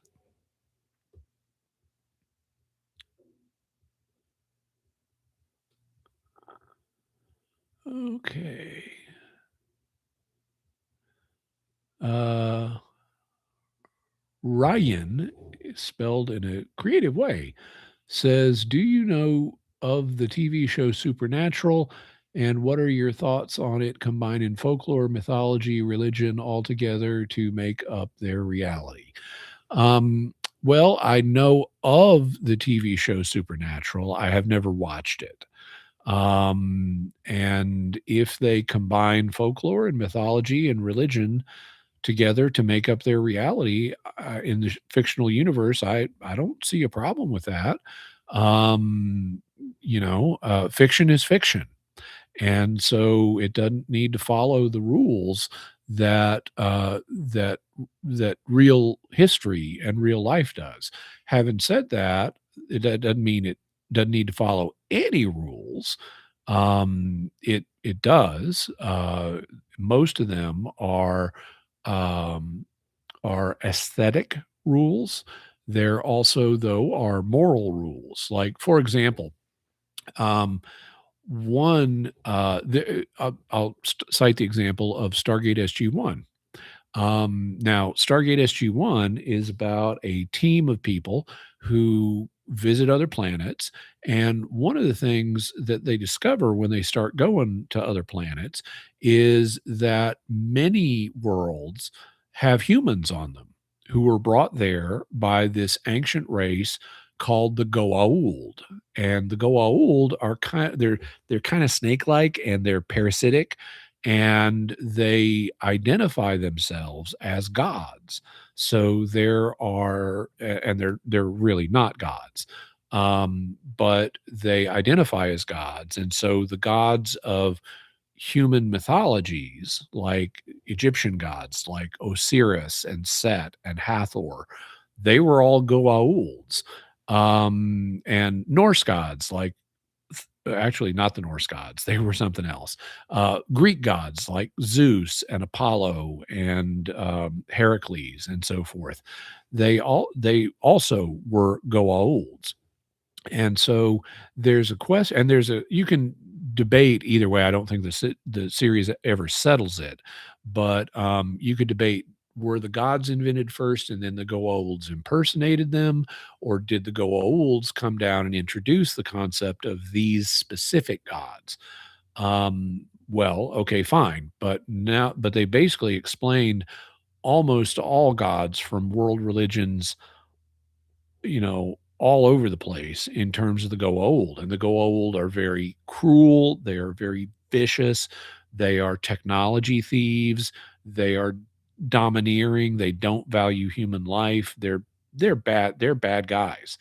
And in one episode, the and one of the members of the SG-1 team is this really cool guy named Teal'c, and for some reason he's got an apostrophe in his name even though they don't pronounce it in any way. It's like, if you're going to put an apostrophe in somebody's name, it should have a meaning in terms of how it's pronounced. Setting that Okay, linguistics geek, setting that aside, Teal'c is a really cool guy who used to work for the Goa'uld, but he rebelled against them. He realized they were false gods, and he rebelled against them. Well, in one episode, they're going to a planet, and if I recall correctly, they find on this planet some people who have a Christian background, like they were taken off the earth in the Middle Ages, and they're wondering, "Oh, wait, what does this say?" And I may be misremembering that, but they're wondering, you know, could, like, Jesus have been a Goa'uld? And given what they've established in this universe about other mythologies, that's a legitimate question to ask. And before they can even consider it, Teal'c, the guy who used to work for the Goa'uld, just says, "No Goa'uld would ever have the patience." And and he's right. Jesus, is this figure who preaches love for everybody, even your enemies. He dies on a cross it's like, this is totally un-Goa'uld like behavior. And so they are able on this show to address the question, which is a legitimate question given the universe they've set up, in a way that A, makes sense, and B, doesn't offend Christian religious sensibilities in the audience, and C, wouldn't actually offend the eternal real God. So I count that as a triple win. So I haven't seen Supernatural, and I don't know what they do with folklore and mythology and religion. It is fiction, though, so that implies certain liberties in how you combine it all. And I don't see a problem here in general, but it doesn't mean unlimited liberties. If SG-1 had established that the historical Jesus was a Goa'uld, that I would find offensive, and I would consider it not only false, but an unacceptable use of fiction, because it would have the tendency to alienate people from the true faith or mock it, that's a form of alienation. And I would consider that an unacceptable use of liberty in fiction. So, hope that perspective is helpful.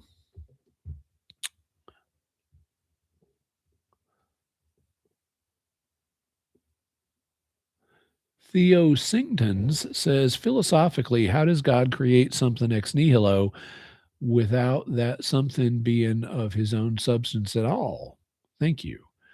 Well, so I can answer this one up to a point. I can't tell you how God does it because creation ex nihilo transcends the ability of humans to further analyze. But it's not of his own substance at all because it is ex nihilo. That's what ex nihilo means, is out of nothing. Ec is ex in Latin means from, nihilo means nothing. So ex nihilo means from nothing. And thus, if God creates something ex nihilo, then by definition, he's not creating it out of his own substance. He also couldn't create it out of his own substance because he is outside of time and changeless. And something that's created is subject to change. And consequently, God can't create things out of his own substance because the change that created reality involves is contrary to the timelessness and thus changelessness of God's own nature. Beyond that, it gets hard to say anything because even though we can reason that God did this, we can't dig further into it because of limitations, because of the finite limitations of the human mind. If we had infinite minds, if we were omniscient the way God is, well, then it would be obvious to us how he does it. But we don't. We got finite minds. So, and you're asking a question about an infinite reality here. So there's only so much we can figure out about it.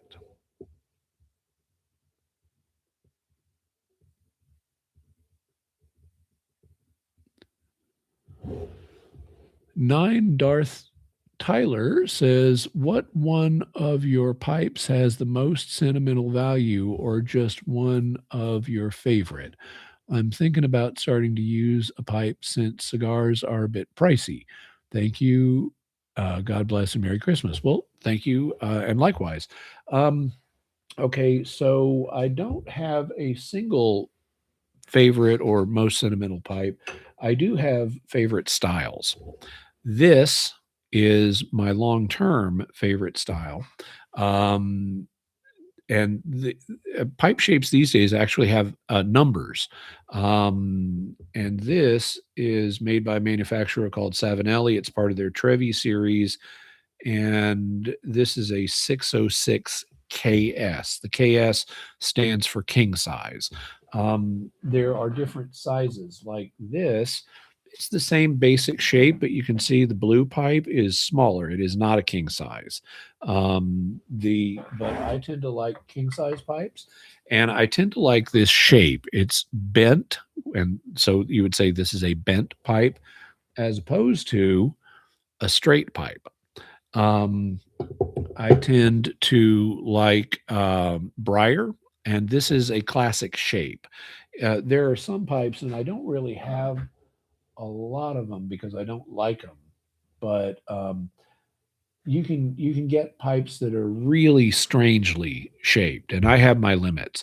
There are some like this is a Danish freehand, and you can see it's got this irregular surface at the top. That's part of the briar root that the pipe is made out of, but they didn't, cut it smooth like they did here. And having a freehand like that is okay for me. This is about as bizarre as I get in terms of shape, but this is actually tame compared to a lot of the shapes I see out there. I tend to be a fan of classic shapes and specifically this shape, which is a bent billiard shape, to use a technical name for it. On the other hand, I don't smoke those exclusively. I sometimes this is another Savinelli. Savinelli is an Italian manufacturer. This is a 111 KS, so it's also a king size. It's also part of their Trevi series, and this is a straight pipe rather than a bent one.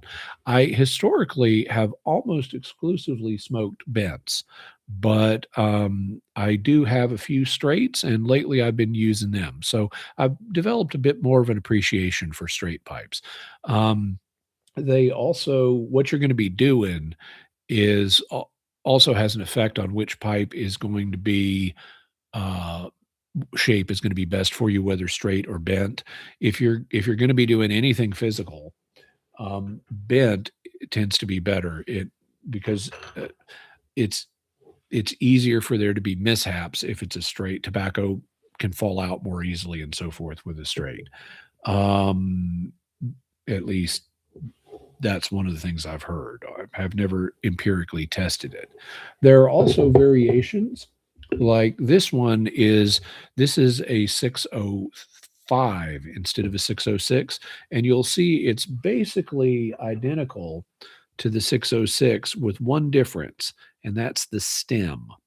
This has a straight stem. This one has this stem that starts straight, but then it swoops in and is much thinner. And this is called a saddle stem. And and I like this as a nice variation.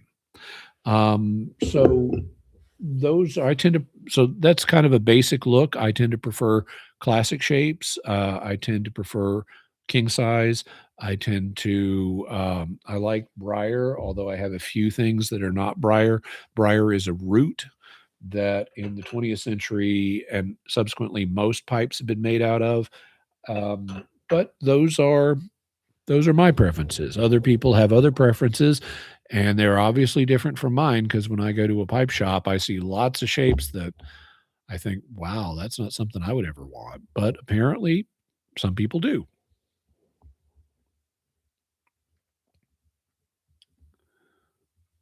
Mike Potter, 1291, says, what happened to the rod of Aaron and the manna in the ark, and what's the significance of them being missing? Well, so I do plan on doing a future episode of Mysterious World on the Ark of the Covenant. There are reports that it was hidden away, um, and that's possible, but I don't know I don't know that those reports are accurate because there are other prophecies, like from Jeremiah, saying a day is coming where we're not going to have an ark and no one's going to think about it. No one's going to build another. It's like the days of the ark are over. And if you take that kind of passage with full force, then what probably happened was the ark got destroyed when the Babylonians invaded. It's also possible it got hidden. It's possible it got hidden and then got destroyed. But we are told that certain ancient artifacts, including Aaron's rod and a pot of manna, were inside the ark, and the Ten Commandments were inside the ark. That's actually not all of those are confirmed in the Old Testament.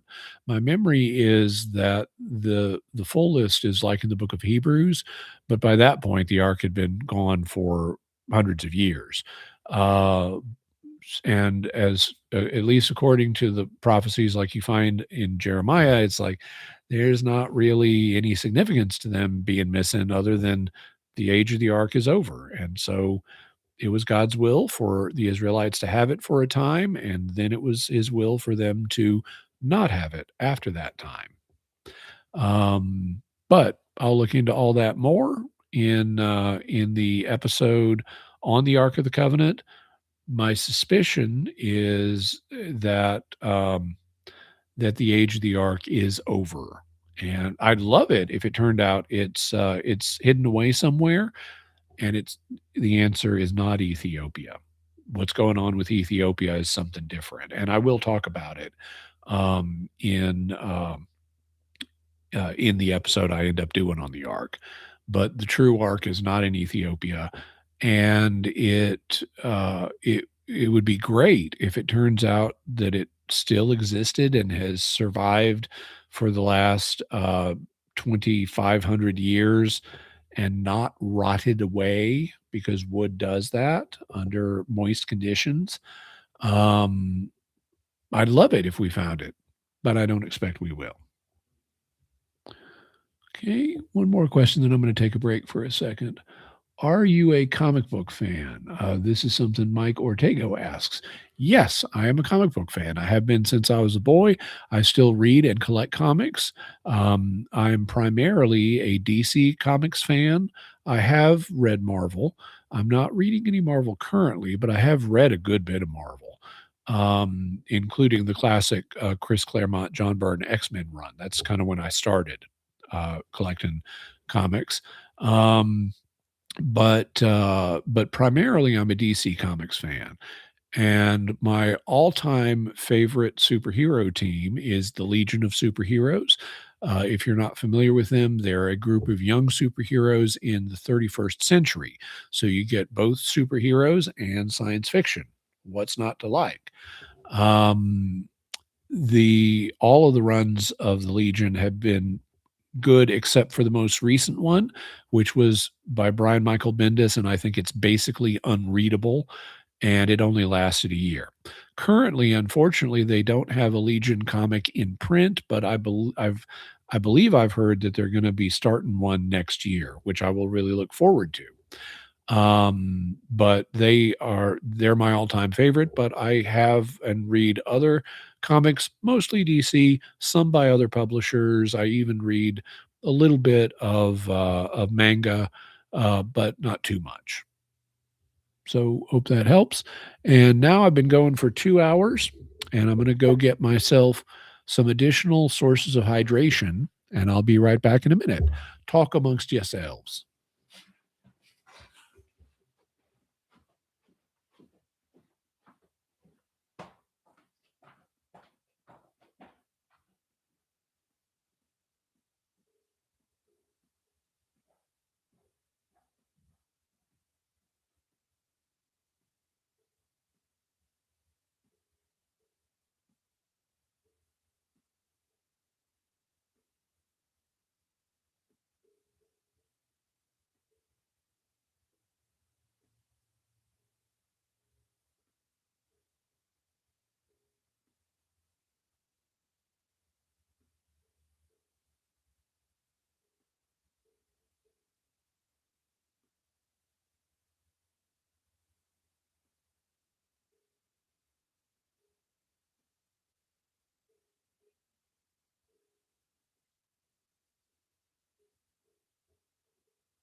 Okay, got a couple more sources of hydration here. Let me finish this one.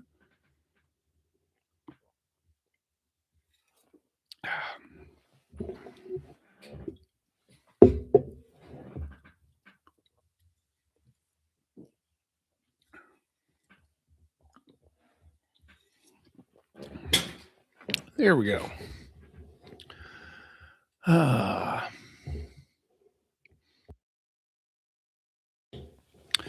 Okay, so I've seen the questions that I've already done. Let's scroll down. Oh, major jump.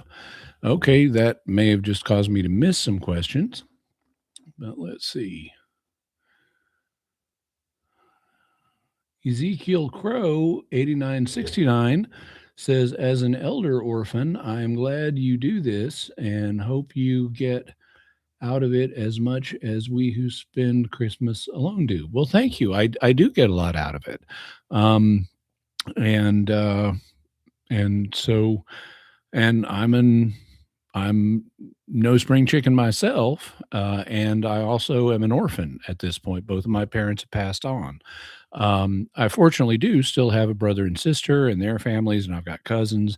I even have a couple of aunts, although they're down in Texas. But I do get together with family, but I know what it's like to not have anybody to be with on Christmas, and so I wanted to create this, as a way of having community on Christmas for myself and for others, and even though I'm now living back with family and get together with them, I wanted to keep doing it because I know how valuable it is for people, especially those who don't have anybody else to be with, but also, people who do and who just want to take a break from relatives and hang out and geek out about theology or mysteries or comic books or whatever it may be.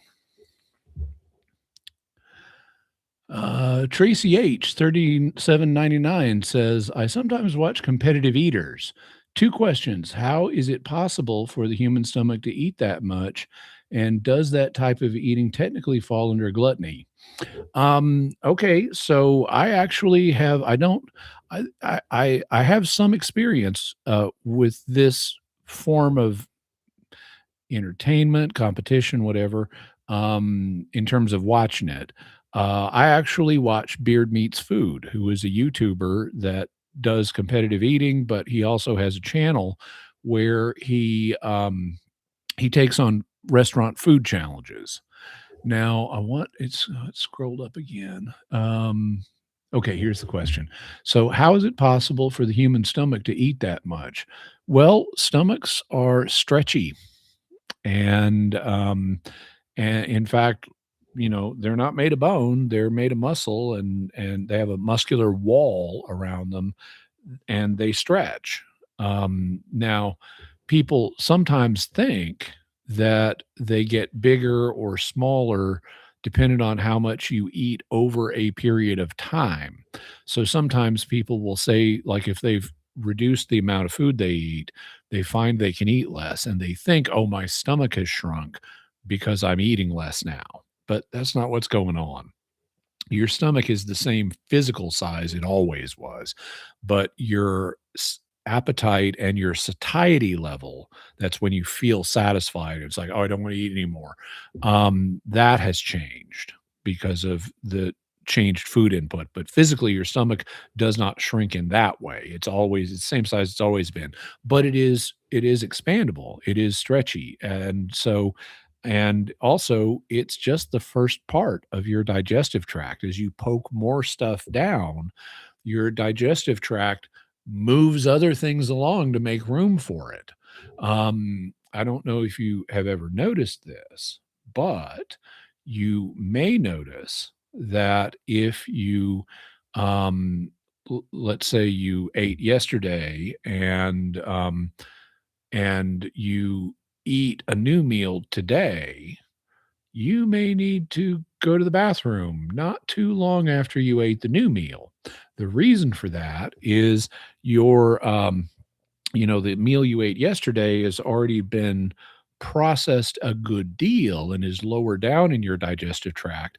And then when you put new food in, at the top of your digestive tract, it says, oh, we've got new food here. We better clear out the digestive tract to receive it. And so the meal that's lower down gets pushed out by peristalsis. Peristalsis is the contraction of the muscles in your digestive tract. And ordinarily, peristalsis pushes stuff forward so that it comes out the end it normally comes out. Reverse peristalsis goes in the other direction and causes you to vomit, cause stuff to come out the other end. If there's a big log jam, or that's maybe the wrong choice of words. If there's too much food in the system, um, your body will use peristalsis and reverse peristalsis in an emergency to try to get rid of it. Um, and so it's actually possible for people to eat physically, consume much more than they think they is possible, because of the amount of interior space and the stretchiness of our digestive tract. But what happens is we hit our satiety point before we get there. Um, Satiety is where you feel full. There are a couple of hormones that govern, at least a couple major ones that govern hunger and satiety. They're leptin and ghrelin, and so our hormones are designed both to make us hungry to put food in, and then to stop putting food in at a certain point. And when we hit that point, we are sated. We have achieved satiety, and our bodies start sending us stop, no more food for now signals. Well, what competitive eaters have done is they've trained themselves to have higher satiety levels than regular people. Their physical body is no different than anybody else's. Um, in fact, one of the things they often mention on Beard Meats Food is Adam, that's the guy, he's not the biggest guy in the world, and frequently when he goes into restaurants to do their eating challenge, they will mention that, the previous people who've tried it, the real super big people, didn't do that well on the challenge. It's the smaller people like Adam who do better, and the reason for that is because of the different eating strategies that are being employed. The people who are really big and are carrying a lot of weight, they typically eat frequently. In fact, they will eat not just 3 meals a day, but many of them use the grazing strategy where you have small amounts of food constantly all day. Well, okay, when you do that, your body is not being trained to receive a lot of food at once. If you're grazing all the time, you're not training your body to get a lot of food at one time. You're training it to receive small amounts, uh, regularly. And so that's going to make it harder to do an eating challenge and receive a whole bunch at once. Whereas what Adam does is he'll have like the 1 meal a day where he does the food challenge, and then he won't eat the any other food that day and maybe for several days afterwards. So what he's been doing is training his body to think food is not constantly available. And so when you get the opportunity to eat, you better eat a bunch of it because you're not going to have the opportunity to eat again soon. So you can see how this is the exact opposite of the grazing strategy. And that's why Adam is able on Beard Meats Food is able to eat a large quantity all at once because he has a really high satiety level because his body wants him to eat as much food as possible during this very limited time window because he's not going to eat again for a long time. So that's part of how competitive eaters are able to eat so much.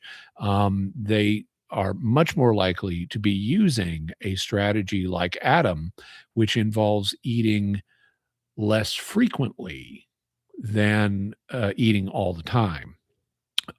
And does this type of eating technically fall under gluttony? Well, it's going to depend on how you define gluttony, but I would say no.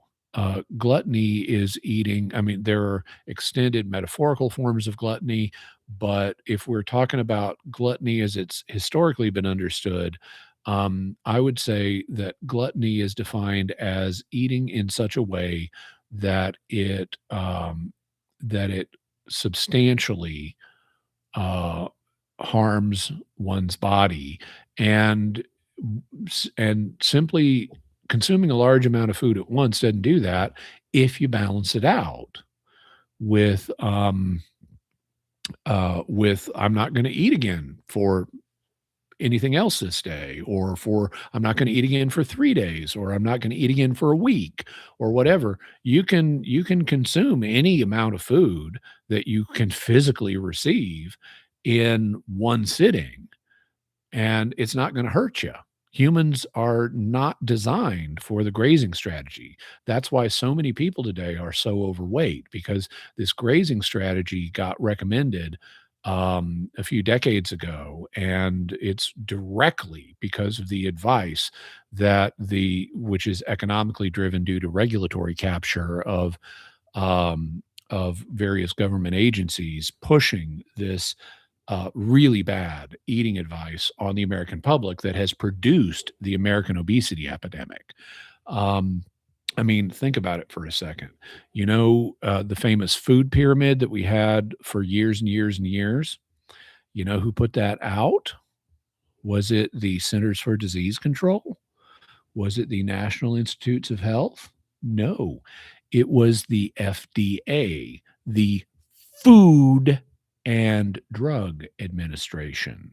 These were not the medical experts. These were the people in charge of agriculture.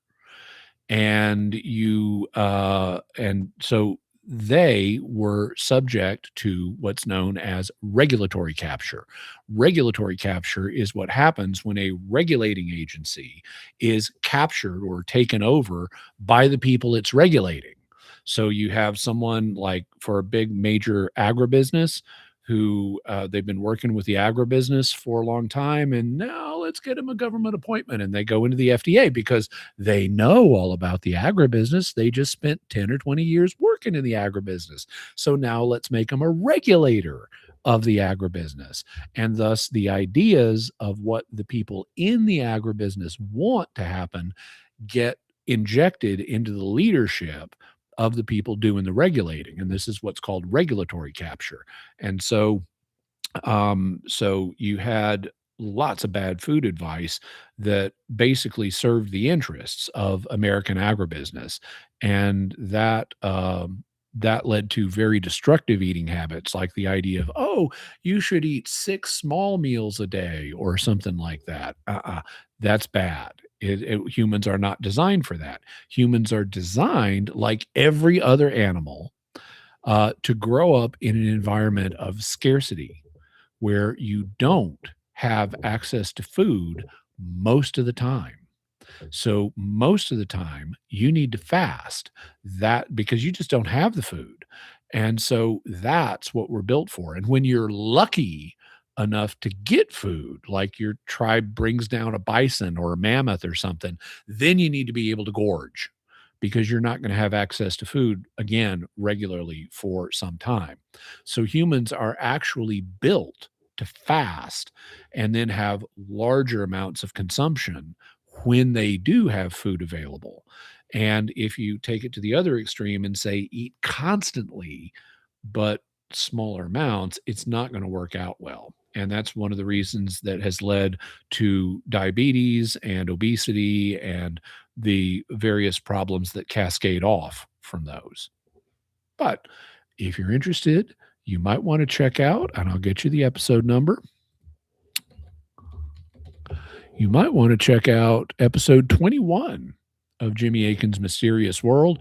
It's at mysterious.fm/21. It's on the mystery of weight loss. And if you look at the cover art for the thumbnail for that episode, it shows a picture of me when I weighed over 300 pounds, and then how much weight I lost after that. So it is possible to do. And a key to doing it is eating less frequently. Okay. So hope that helps, Tracy H.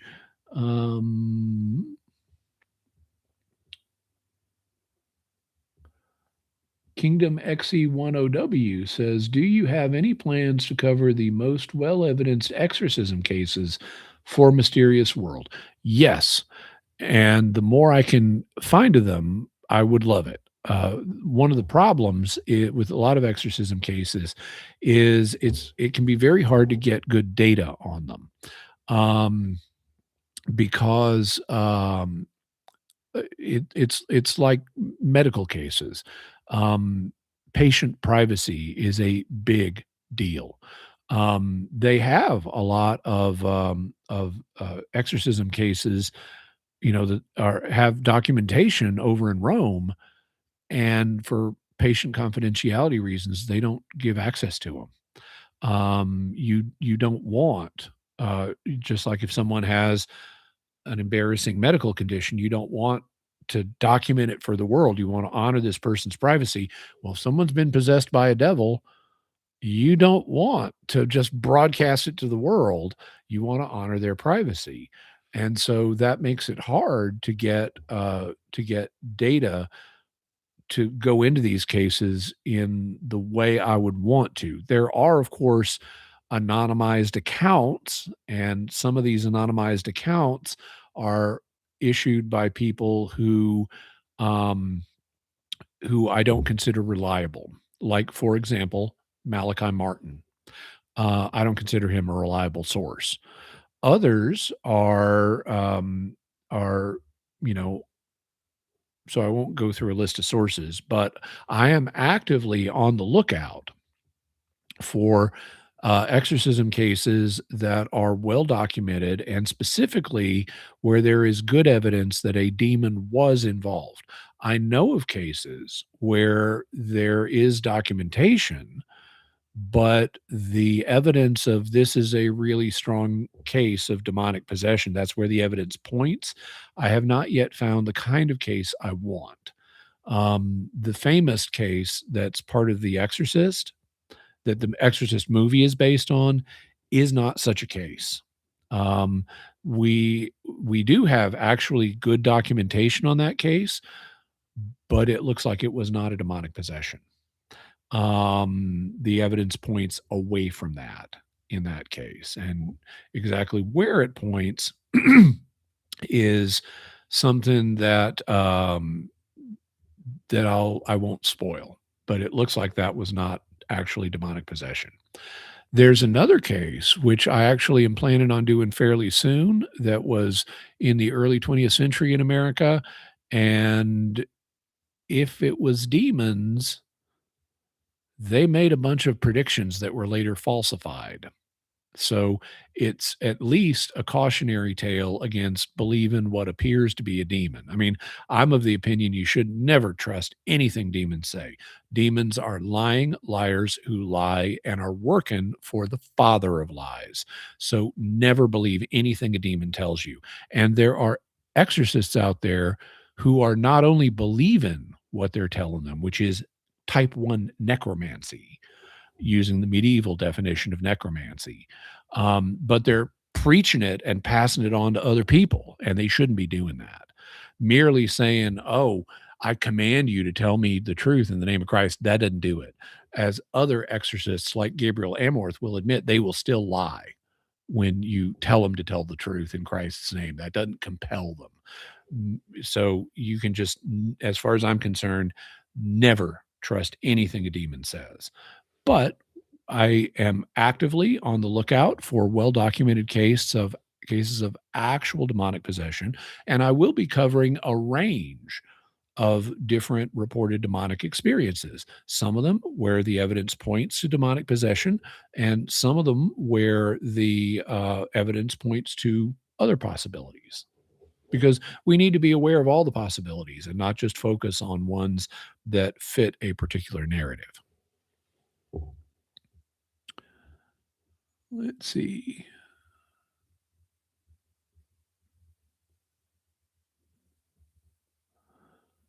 Okay. User A9 says, "My mom passed in 2005. I'm so sorry. Um, may God rest her soul." Absolutely. She used to make rosaries from parts and from other broken rosaries. Okay. I'm still holding on to her beads and crucifixes. How can a Catholic respectfully dispose of these items? Okay. Now there is not canon law on this. The church does not have a rule on this. So you have the liberty to just throw them away. There is a custom that many Catholics have chosen to follow, that if something has been blessed, you do one of two things with it. You burn it or you bury it. If it has been blessed. If it has not been blessed, just throw it away or give it someone or whatever you want. But a traditional practice is to burn or bury anything that has been blessed. So if you want to follow that practice, you're free to. If that helps foster your devotion, you're free to do that. On the other hand, you're not obligated to follow that traditional practice. So it's up to you. Let's see. And just a reminder, if you want me to identify it as a question, because I don't have a time to read all the comments.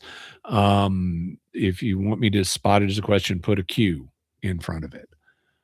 Ezekiel Crow 8969 says, to clarify, I was referring to Father Carlos Martin, not the Martin you mentioned earlier.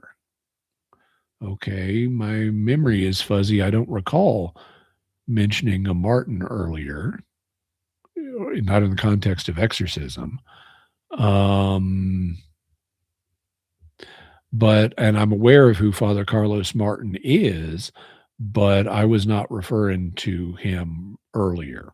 Um, and so I don't know if you're asking a question about him. If you are asking a question about him, I'm afraid I'll need you to restate it. Joseph Joseph D'Amato, 2139, says, what is your favorite novel? Merry Christmas, Jimmy. Thank you. Merry Christmas to you and to everybody. I don't know that I have a favorite novel. I don't tend to think in terms of favorites. People oftentimes ask me, what's your favorite X, where X is some category? And I usually don't have favorites. The Legion of Superheroes is kind of an exception. But even then, I don't have a favorite Legionnaire. But I have things I like, and what I like depends on the category.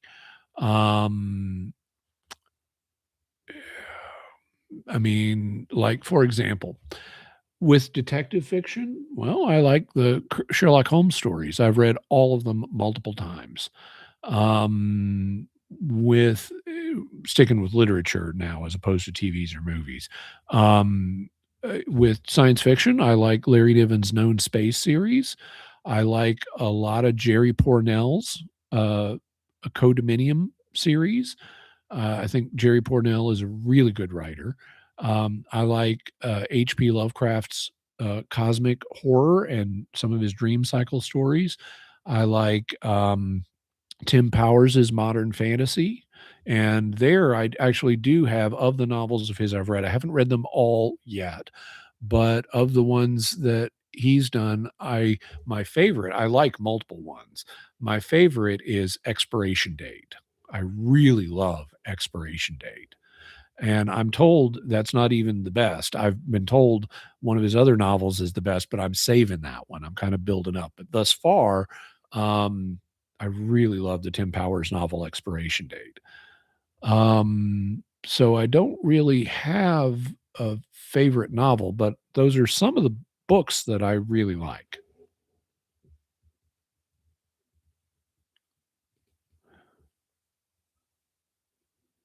Uh, it's fighting me.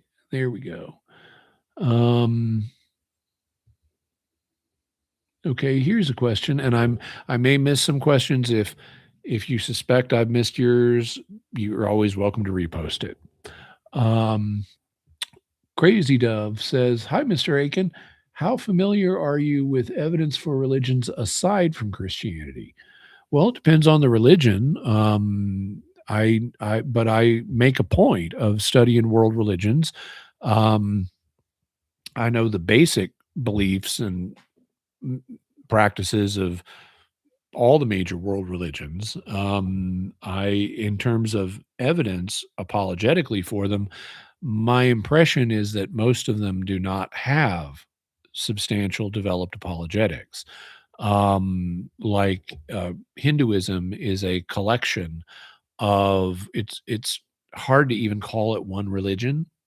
Um, it's really a collection of related religions, some of which have very different beliefs. Shintoism, these are folk religions that grew up in particular parts of the world. The Hinduism in the vicinity of the Indus Valley and the Indus River, that's why it's called Hinduism. It's from Indus, and it's a collection of local folk religions. Shinto is the folk religion of Japan. Well, one of the things about ancient folk religions is they didn't really tend to focus on apologetics. They're just, yeah, this was the religion of the people in this area, and maybe they later came in contact with other people with other beliefs, but they didn't really tend to have to defend themselves the way Christianity did when it started out, and it wasn't anybody's folk religion. It was a minority persecuted religion, and it had to develop apologetics. So, most religions uh, do not have the kind of apologetics that Christianity does. They may have philosophical arguments for things they believe, but those don't translate um, into showing this specific religion is true. At best, it would show this philosophical claim is true, but not this specific religion. Um, so I do study world religions with an eye towards apologetics, but most of them have not really focused on apologetics the way Christianity has. Islam has also, and Judaism a little bit, but not as it's really Christianity is the religion that has focused most on apologetics, which is to say the evidences it can offer. Tabletop 274 says, Jimmy, do you drift D? I'm not sure what that's referring to. If this is a political question, like if you're asking, do I drift Democrat? I do not answer political questions. I have political views, and people who listen to me for a long time and carefully may be able to guess or speculate what some of those views are, but I do not answer political questions. What I will tell you is I do not identify strictly with any political party, certainly not any major one. Um, I am an independent thinker, and in general, I stay out of politics because I'm here to serve people's souls. And if I said I'm a Democrat, I would lose all the Republicans. And if I said I'm a Republican, I would lose all the Democrats. And that's just off mission for me. It's kind of like in a way you could say I've learned from the actors in Hollywood, their mission is to act and do really well as actors, not to preach to people about politics. But a lot of them alienate their audience by preaching about politics. Well, I don't want to do that. My mission is serve people's souls. And that's the most important thing to me. So I stay out of politics in public. I will talk about principles, but I stay out of political decisions, and I go to the voting booth and I vote the way I'm going to vote, and I I'll monitor what's going on in politics a little bit. I'm not a political junkie, but when it comes to expressing opinions, I keep my mouth shut because it's off mission for me and would only serve as a distraction. So, not sure if that's what you meant, tabletop, but if that is what you meant, I hope that answer's helpful. S. Madrano, 1964 says, "Has a demon ever oppressed you, Jimmy?" Um, Possibly. Um, I don't have the kind of evidence that I would be able to hold up and say, "This proves it." But I was in conversation once with a confessor and said here's this, and this actually wasn't even confessional matter, but it came up in the context of a confession. I said, "Here's this issue I'm dealing with," and the confessor said, "Oh, this is clearly an attack." I mean, just he thought it was just obvious this was a demonic attack that I was dealing with. And I'm open to that interpretation, and it would if it were, um, uh, eh so I'm open to that interpretation. I'm not I don't have the proof that when I put on my skeptic hat that would convince me of that. I think there are other interpretations as well that also are possible. But, you try to do good work and, the demonic may take notice. And so that's something, and you may notice I've got my St. Michael statue right here. It is blessed by a priest. You can't see it, but there's also a St. Benedict medal right at its base, also blessed by a priest, and that ain't the only one I've got around. So I definitely invoke the heavenly powers for protection in the work I do, not only the religious work, but the mysterious world work that I do as well.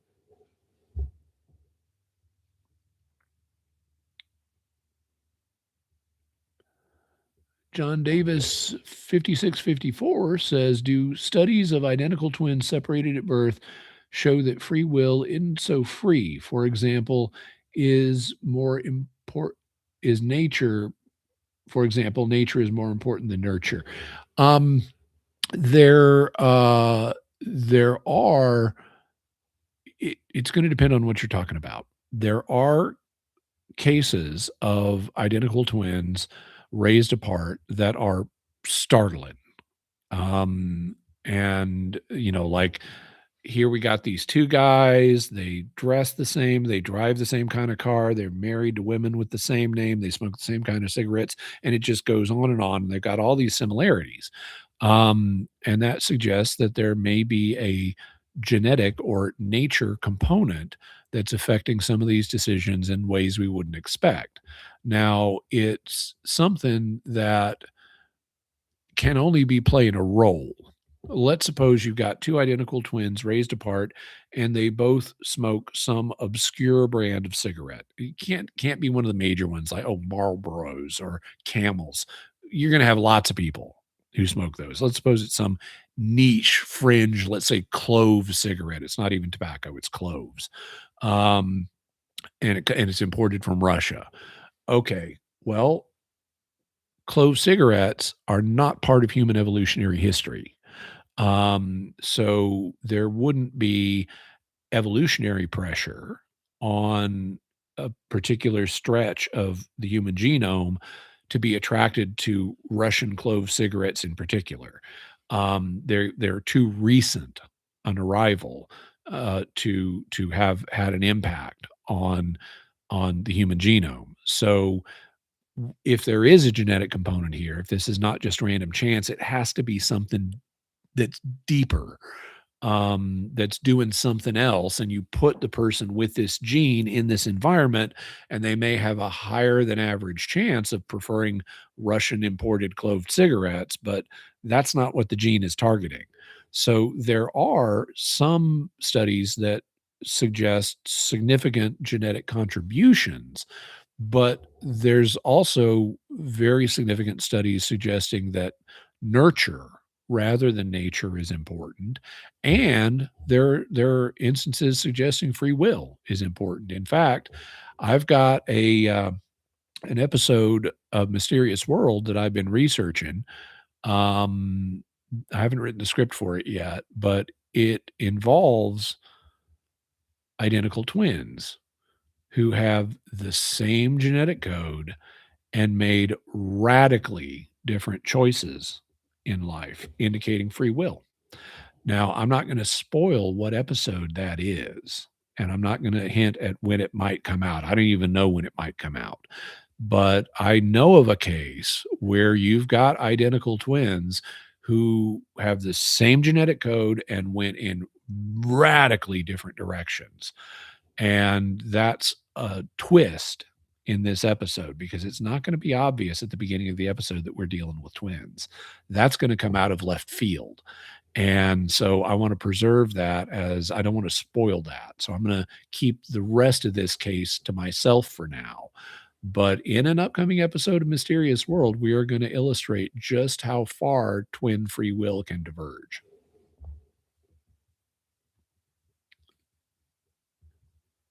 Let's see. Would you consider doing an episode of Mysterious World on President Warren G. Harding? The circumstances surrounded his death is rife with mystery and might make for a good discussion. Yes, I have. I'm open to doing episodes on all of the assassinations of American presidents and of foreign leaders as well. There are some foreign leaders who have really interesting death circumstances. But Warren Harding is an American president who didn't make it out of office alive, and he is someone we may look at in the future.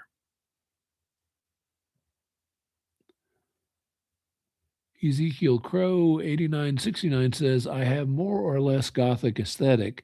I am an Adams Family type of guy. Me too. The Munsters are okay, and I like the Munsters, but the Adams Family is on a different level.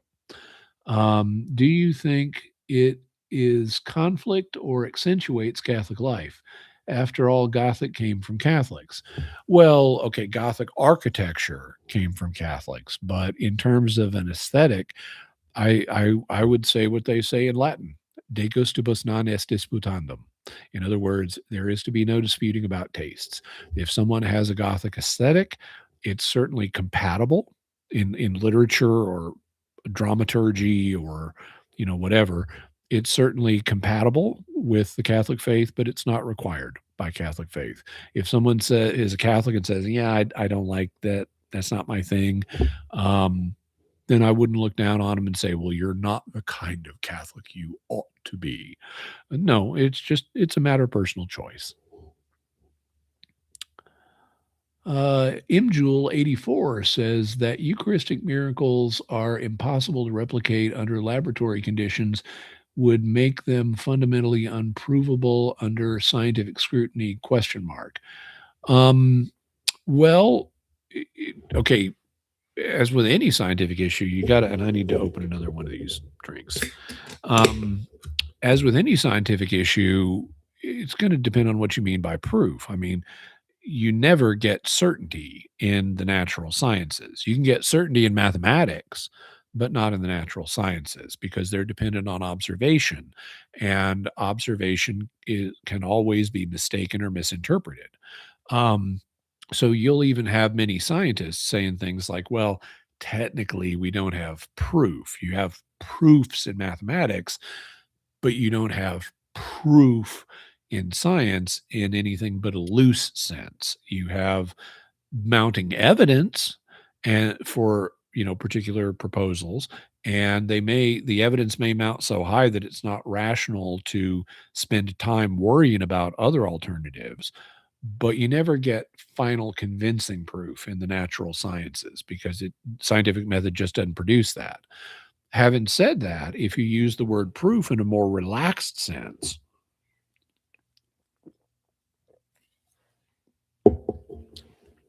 then I would say it would be possible to prove that a particular Eucharistic miracle, excuse me, is scientifically unexplainable and therefore a good candidate for the miraculous. You would need good provenance for the Eucharistic miracle, meaning you need to be able to trace its history with a high degree of confidence. You would need to be able to do examinations on the end point of the miracle. But I can imagine scenarios where it would be virtually impossible to explain how to scientifically explain a particular Eucharistic miracle. I mean, suppose that you have a Eucharistic host and half of it has become human flesh and half of it is still wheat bread. And then these two would be fused down the middle on some level in some way on the cellular level. Well, you could see one end of this thing is clearly looks like bread under a microscope. One is clearly looks like human flesh under a microscope. If we know where and when this originated, how else are you going to explain this scientifically? S- Scientifically, bread does not transform into flesh and flesh does not transform into bread. And if you can eliminate the possibility of hoax because you know the provenance of this, and you have good confidence that it's not a hoax, then that leaves you in the area of scientific inexplicability, which is far as science can go. And then you can propose that it is a miracle, which is consistent with scientific inexplicability. So that's how I'd approach that. Let's see.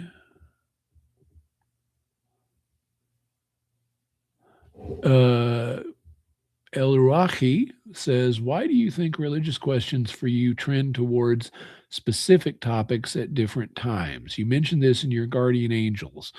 What other trends have you seen in questions? Well, what I've seen, okay, so I've seen various trends in the questions I get asked. Back in the 1990s, when we started Catholic Answers Live, we got asked loads of basic questions, super basic, because Catholic radio was just starting and the audience wasn't yet educated on these things. They never had that kind of ability to just call in and ask a question.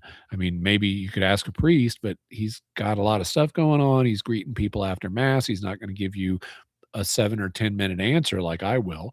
And otherwise, you got to make an appointment. And so people had not had an access to easy question asking before Catholic radio took off. Then it took off, it got bigger.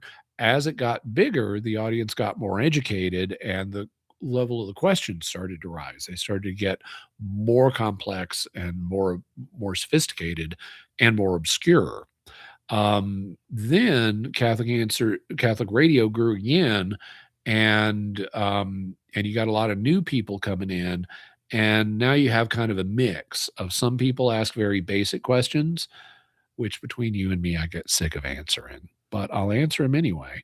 And then you have more interesting, sophisticated questions. And then you also have people who are just asking totally obscure stuff that I personally don't know the answer to. And I'll be honest about that. Um, but in any event, that's what I notice in terms of trends overall. I think what El Ruahi is, if I'm forgive me if I'm not pronouncing it correctly.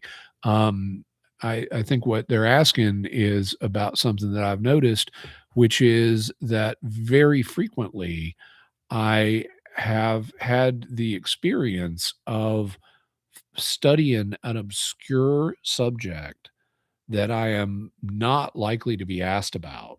You by random chance, you would not predict me um, answering this question or being asked this question. And yet I'm asked about that question within 48 hours of when I was studying it. And it's possible. My first interpretation of this after I noticed the phenomenon was that maybe God is poking me. You know, you're going to be asked this question soon, so you need to study this. Or, hypothetically, you could explain that as my guardian angel poking me for God. Subsequently, I have learned, subsequent to that, I've also gotten a background in parapsychology, and I'm happy to say, being published, and this is going to be happening. These articles have already been accepted for publication, but I'm now starting to publish in peer-reviewed scientific parapsychological journals, and I'll tell you about that when the articles actually come out. But that has familiarized me with the amount of evidence we have for precognition. And it's also familiarized me with the amount of evidence we have for psychic functioning operating on the subconscious level. We have really good evidence that that people in general are using psychic functioning subconsciously to navigate their environment. And this is one version of this theory is known as first sight theory. It was proposed by a gentleman named James Carpenter, but it's built on a lot of research done by other people. And I think the evidence is there is really serious evidence that people need to consider about, are we constantly using psychic functioning to just navigate our environment, and it's happening on a level we don't even realize, and it's only occasionally it breaks through into our conscious mind. Well, okay, I'm an apologist. My environment involves answering lots of obscure questions. So if first sight theory is correct, that humans use psychic functioning to navigate their environment in a subconscious way, then it would make sense for me in my circumstance to research those questions I'm going to be asked about soon, like within 48 hours. And so there's both a supernatural explanation where God or my guardian angel has given me these nudges, but how they're doing that might be through first sight. By the way, it's the reason, well, I won't go into all why it's called first sight, but there is a reason. Basically, the idea is we use psychic functioning before we use our physical senses. So it's first sight, not second sight. In any event, I don't see these two explanations as being at odds with each other, because if psychic functioning exists, then it's part of human nature that God designed. So God's ultimately responsible for this phenomenon if I've accurately identified it, regardless of the modality that God uses to achieve the effect. But I have noticed the effect, and I used to keep track of it. I haven't been keeping track of it lately, but I used to keep a spreadsheet of these incidents, and they were happening about twice a month, where I would have something you would not expect me to be asked about, and I was studying it immediately before I was asked about it. Also, another data point that could suggest a first sight explanation rather than a guardian angel explanation is this also happens to me, or something similar happens to me in matters that are not religious. So you would expect, like, if God is intervening to help me directly, to help me answer these religious questions, you'd expect I wouldn't have precognitive experiences on other subjects, but I have, where I'm not looking for it. I'm not trying to have an experience, but I have had precognitive dreams on subjects that were not religious. And that could suggest that this is something that is rooted in human nature in my case, s- rather than being specifically divine intervention. Although it's ultimately, if it's part of human nature, it's part of God's intervention, just indirectly. So hope that's hope that clarifies things. Ryan B 4780. Any benefits for Catholic parents to have their son circumcised? In religious terms, no. There is no benefit to circumcision religiously. There is no benefit to non-circumcision. Um, Traditionally, the vast majority of Christian men have not been circumcised. There was something of a fad in the 20th century for circumcision on health, on like hygiene grounds. Um, but my impression is that trend has already faded. Although I haven't checked surveys on this. Um, Personally, I mean, there's no religious benefit at all. There are some in principle benefits. Circumcision, and I'm going to keep this family friendly, but circumcision can promote hygiene, but you don't need circumcision to achieve those hygienic effects. Just taking regular baths and showers and doing a thorough cleaning will accomplish the same thing. So you don't need circumcision for that. There also is a trade off when it comes, and this can be conceived of, this is a medical moral issue. It has a medical aspect and it has a moral aspect. But one of the things that happens with circumcision is, and I'm going to keep this family friendly, it decreases the pleasurability of sex. And in fact, this is because you're cutting off some of the nerves that are used in sex. And you have fewer nerves, and it's going to decrease sexual satisfaction. Now, that doesn't mean it's going to crush sexual satisfaction. If that were the case, the Jewish people would never have continued. But as far back as 2,000 years ago, Jewish authors had already noticed that, we seem to have more sexual restraint, and they touted circumcision as one of the reasons for that because it does decrease overall sexual pleasure.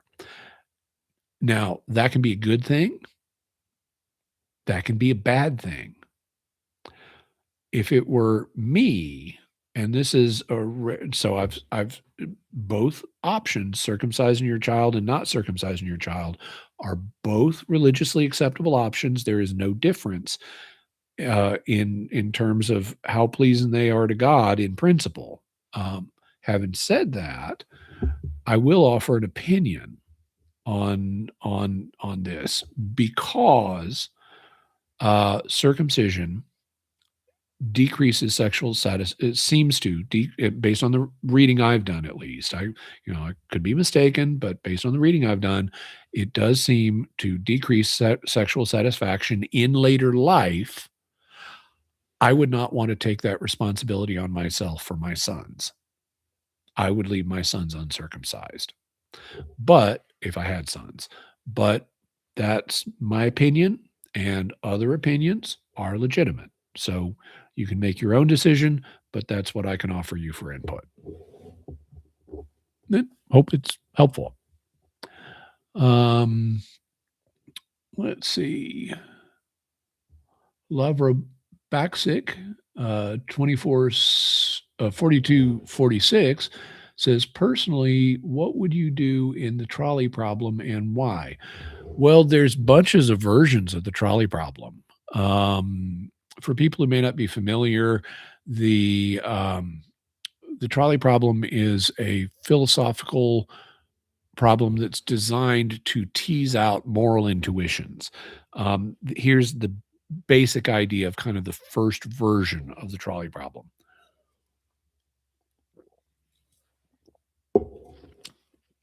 You're standing on a bridge. Under the bridge are trolley tracks, and a trolley is coming down these tracks, and you can see that the track it is currently on, if it keeps going forward, the trolley will plow into and kill 5 people. But you've got a lever that you can pull in time to divert the trolley down a different track. So those 5 people will be safe. The problem is on the track that you can divert the trolley onto, there is one person who will be smashed and killed by the trolley. So you can take action and it will save net lives, but you're taking an action to save, to kill this one person, as opposed to not taking an action and just being passive, in which case 5 people will die instead of 1. So that's kind of the original version of the trolley problem. What do? Do you pull the lever? If you pull the lever, then you save net lives, but you have taken positive action resulting in someone's death. If you don't pull the lever, more people will die, but your hands are clean. You didn't intervene in this. You didn't design the situation. You didn't do anything to contribute to it. You just let a situation that you didn't create happen and you kept your hands clean. So that's the kind of original version of the trolley problem. There are variants. Like in some versions, you don't have a lever you can pull, but there's a fat man next to you that you can throw off the bridge um, to uh, to stop the trolley. And the fat man that you throw off the bridge, he will die. Why, you might wonder, is this an option? Why have people come up with this one? Well, some people are okay with the idea of pulling the lever. So it's like, yeah, I'd pull the lever, and that means one person is dying. And then so the next question is, if you're okay pulling the lever so this person dies, are you okay manhandling another human being so you don't even have to pull the lever? You just throw someone in front of the trolley to stop it. And hence the fat guy. He needs enough mass to be able to stop the trolley. And generally, people who are willing to pull the lever are often not willing to throw the fat guy in front of the trolley. And so this is a moral intuition that a lot of people have. And you say, why would this be? Um, why would they be willing to pull the lever, which results in one death, but they wouldn't be willing to push the fat guy, which also results in one death? What's the difference? You took positive action in both cases to cause one death in order to save five. And the best answer, even though most people can't articulate it, is seems to the best answer that I've heard proposed is the reason people have more problem pushing the fat guy off the bridge than pulling the lever is it involves direct physical manhandling of another human. And we have an inbuilt aversion to that in a way we don't just using a device. So even though the net lives are the same, people have an intuition that it's more problematic to um, directly harm another human being than to do it more remotely, even if the effect is the same. And you can also take it even further. That's why I said there's a bunch of variations. Suppose that the problem is that is different. Here's another version of the trolley problem. The trolley is going to kill five people if it stays on its current course. There is a guy who has a lever and will divert the trolley onto another track where it will kill nobody, but he will only pull the lever if you kill the fat man. And so you've got to directly kill this guy, not just shove him off a bridge. You've got to slit his throat. Okay, well, the calculus in terms of lives is still the same. It's still a choice of five people die or one person dies. But your role in it is different. And so the underlying question, what this set of problems is designed to do, is help us tease out and reflect on our moral intuitions about what's okay and what's not in these different situations.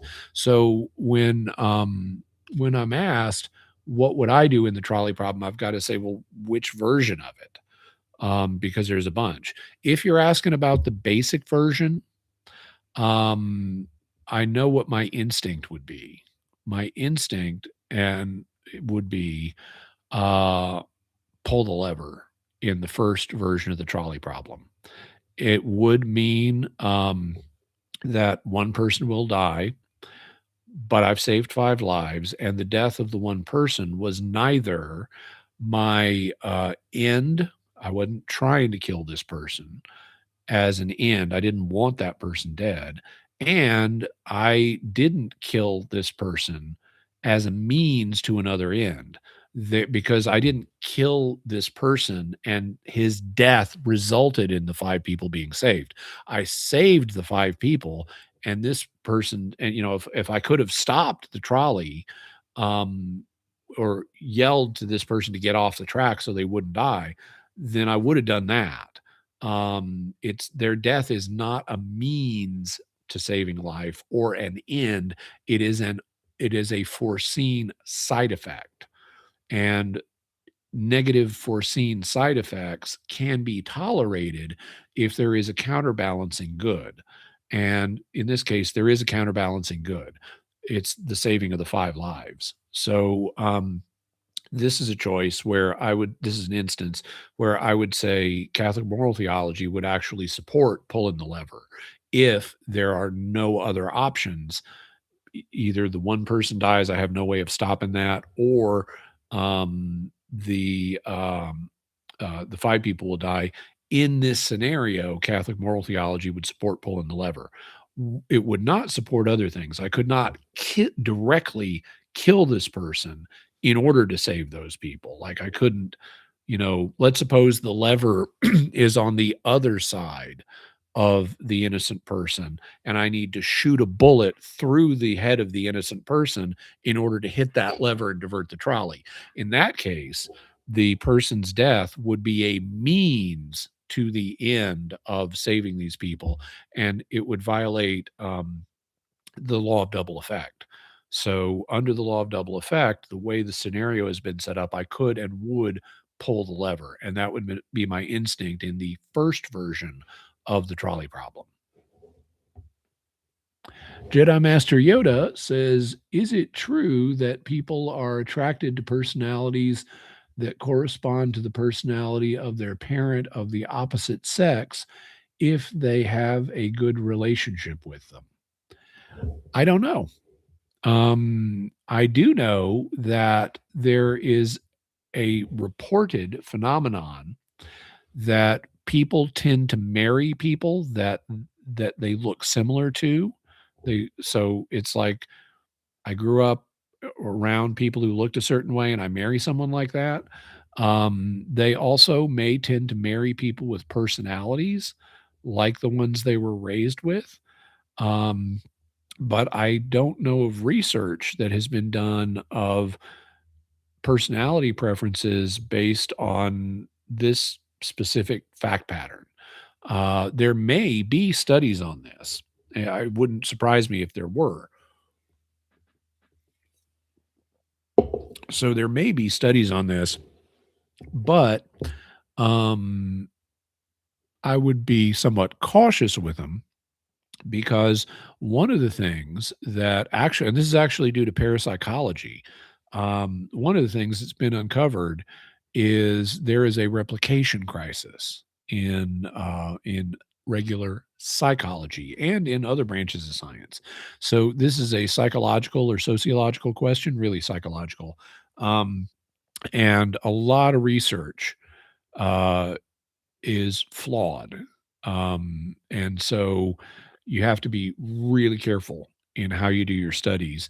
And so I would be interested to see if there are studies indicating this.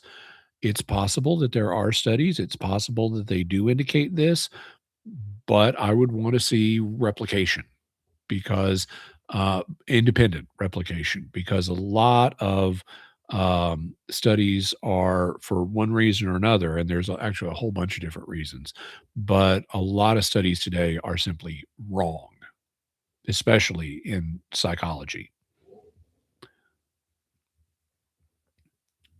Okay, let's see. And every time I scroll to try to get another question, it tends to jump on me.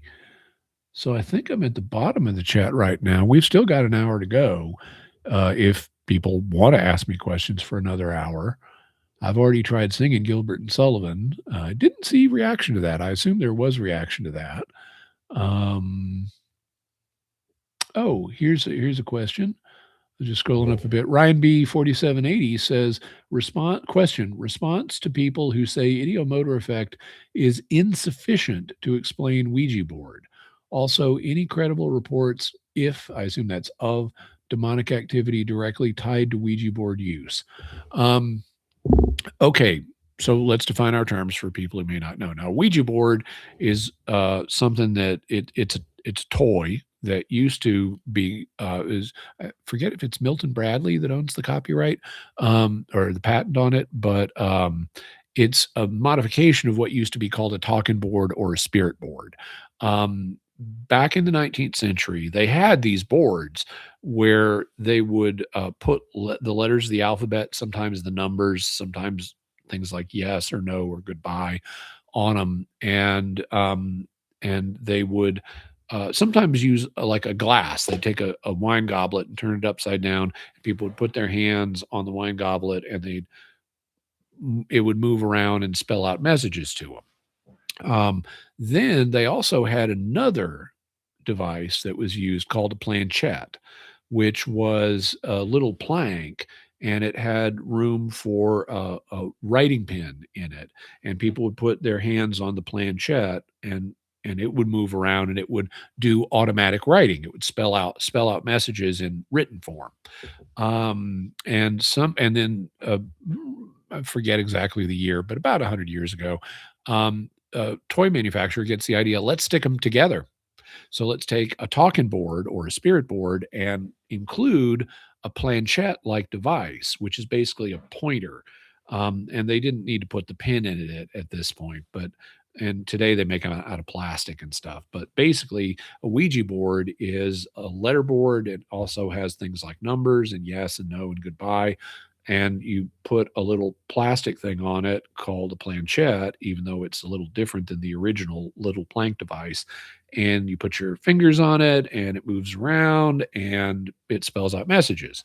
Now, at least if that's what you want it to do. Now, the claim is that it's spirits talking to you. And uh, but it's marketed as a game. And so that's kind of that's kind of a significant warning about how seriously you should take the claim that this is spirits talking.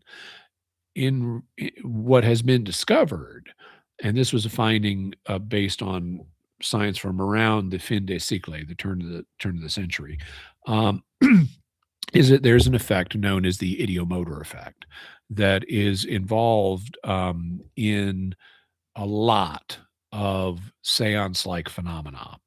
So ideomotor, motor means movement, and idios means one's own, and so it's like this is like you yourself are doing the moving. You may not consciously be aware of it, but you're pushing the planchette. You and or your friends are together pushing the planchette, um, without realizing it. And this effect was discovered. Man, I'm blanking on his name. Famous scientists. Was it blanking on his name? It may have been Michael Faraday. I forget the guy who figured out electric fields. I forget though. But what they had going on in the late 19th century, there was this fad. It was called physical mediumship. And the spirits allegedly would manifest by doing physical things like causing a table to turn. And so people would get together, they put their hands on the table, and the table would turn. And nobody felt like they were applying pressure to make it turn. But I think it was Faraday said, actually, I think that's what you're doing, and we can show that. So what he did was he created these mats that you put the mat on the table, and you would put your hands on the mat, and the mat had two layers. So and a pointer, so that if you are putting pressure on the table to turn a certain way, the pointer will indicate that because you're sliding the top part of the mat that's in contact with your hands, whereas the bottom part of the mat, which is in contact with the table, is not going to move. And so they will become mismatched. That will drive the pointer, and you can see, am I putting pressure on the table or not? And once you do that, the table stops turning. As soon as people get feedback on the pressure that they are subconsciously applying to the table, it eliminated the effect. Now, that's not to say there are no cases where a spirit turns a table, but it was dominantly the ideomotor effect. And science figured this out. Well, the same thing, subconscious muscle control, is responsible for other things, including Ouija boards. So, a lot of what's happening is not talking with the spirit, it's talking with the subconscious of the people involved. And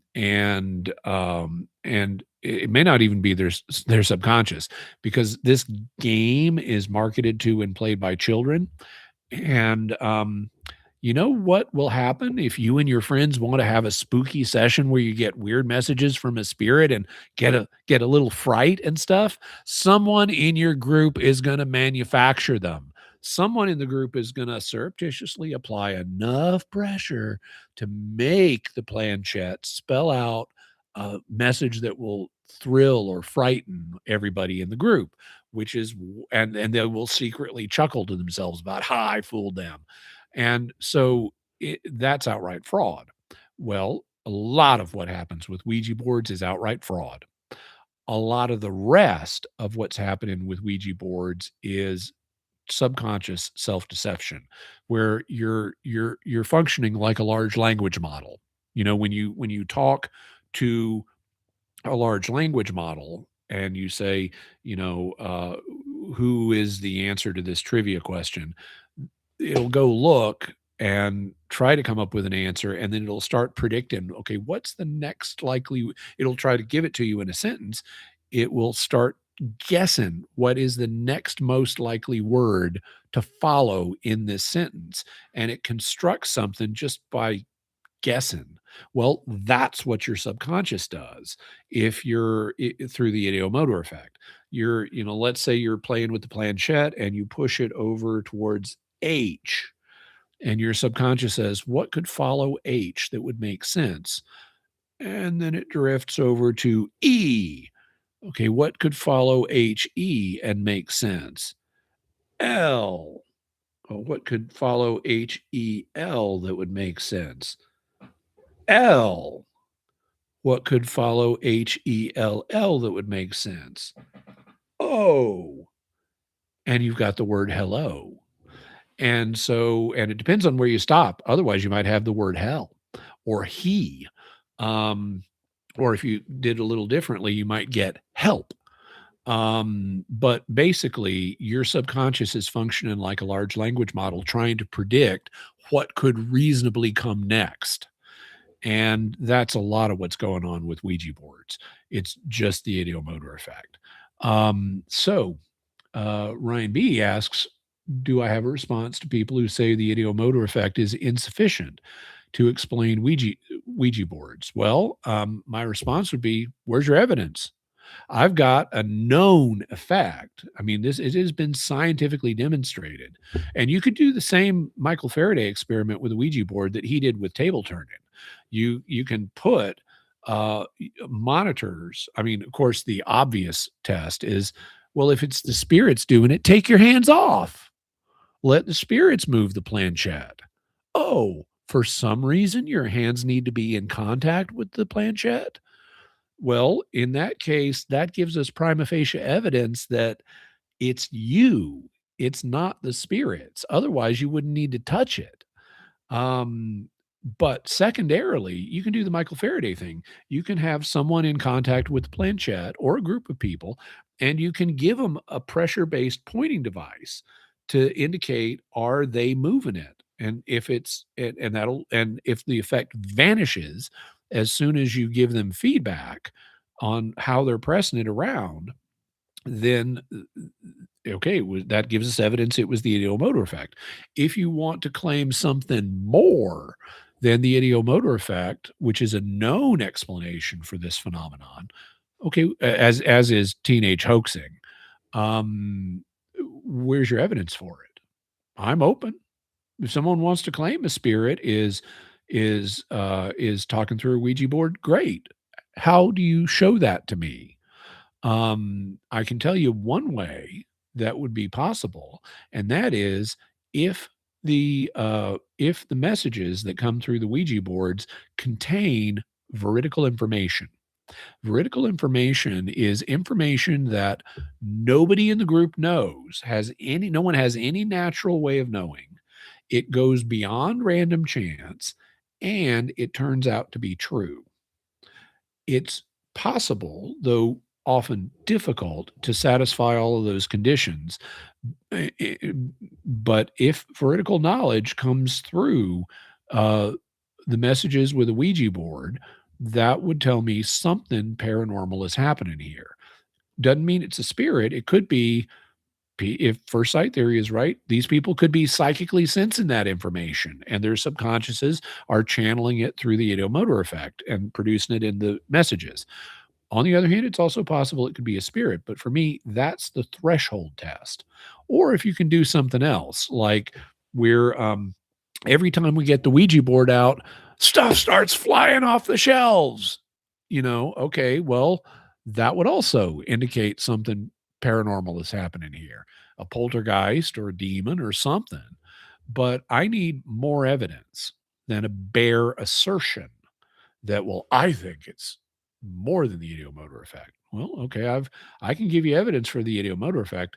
Give me evidence for more if you want me to believe that.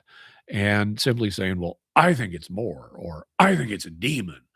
Well, okay, the church doesn't leap to the demon hypothesis. The church insists on evidence before an exorcism can be performed, and applying that principle, we should always insist on evidence when someone claims a demon is involved, because if you don't, you're going to get paranoid. In fact, you can drive yourself to mental illness if you just accept claims of demons without insisting on evidence. You'll terrify yourself and people around you, and frankly, you are being superstitious. You are believing more than what you should. You're believing in demons too readily. And demon superstition is as bad as any other kind of superstition. That's why you need evidence. So, that's what I would say to Ryan B's first question of how would I respond to someone who says that the motor effect is insufficient. Well, I'd say, show me your evidence. Also, any credible reports of demonic activity directly tied to Ouija board use? Not that I have encountered. The original case, the one that started all this, was the St. Louis case that was later the basis for the Exorcist. That case did involve a little boy playing with a Ouija board. And as I've mentioned, the evidence is it was not demonic. And I will spoil this. The boy later confessed he was a naughty little boy. That case appears to be fraud. In any event, it is not a clear case of demonic possession.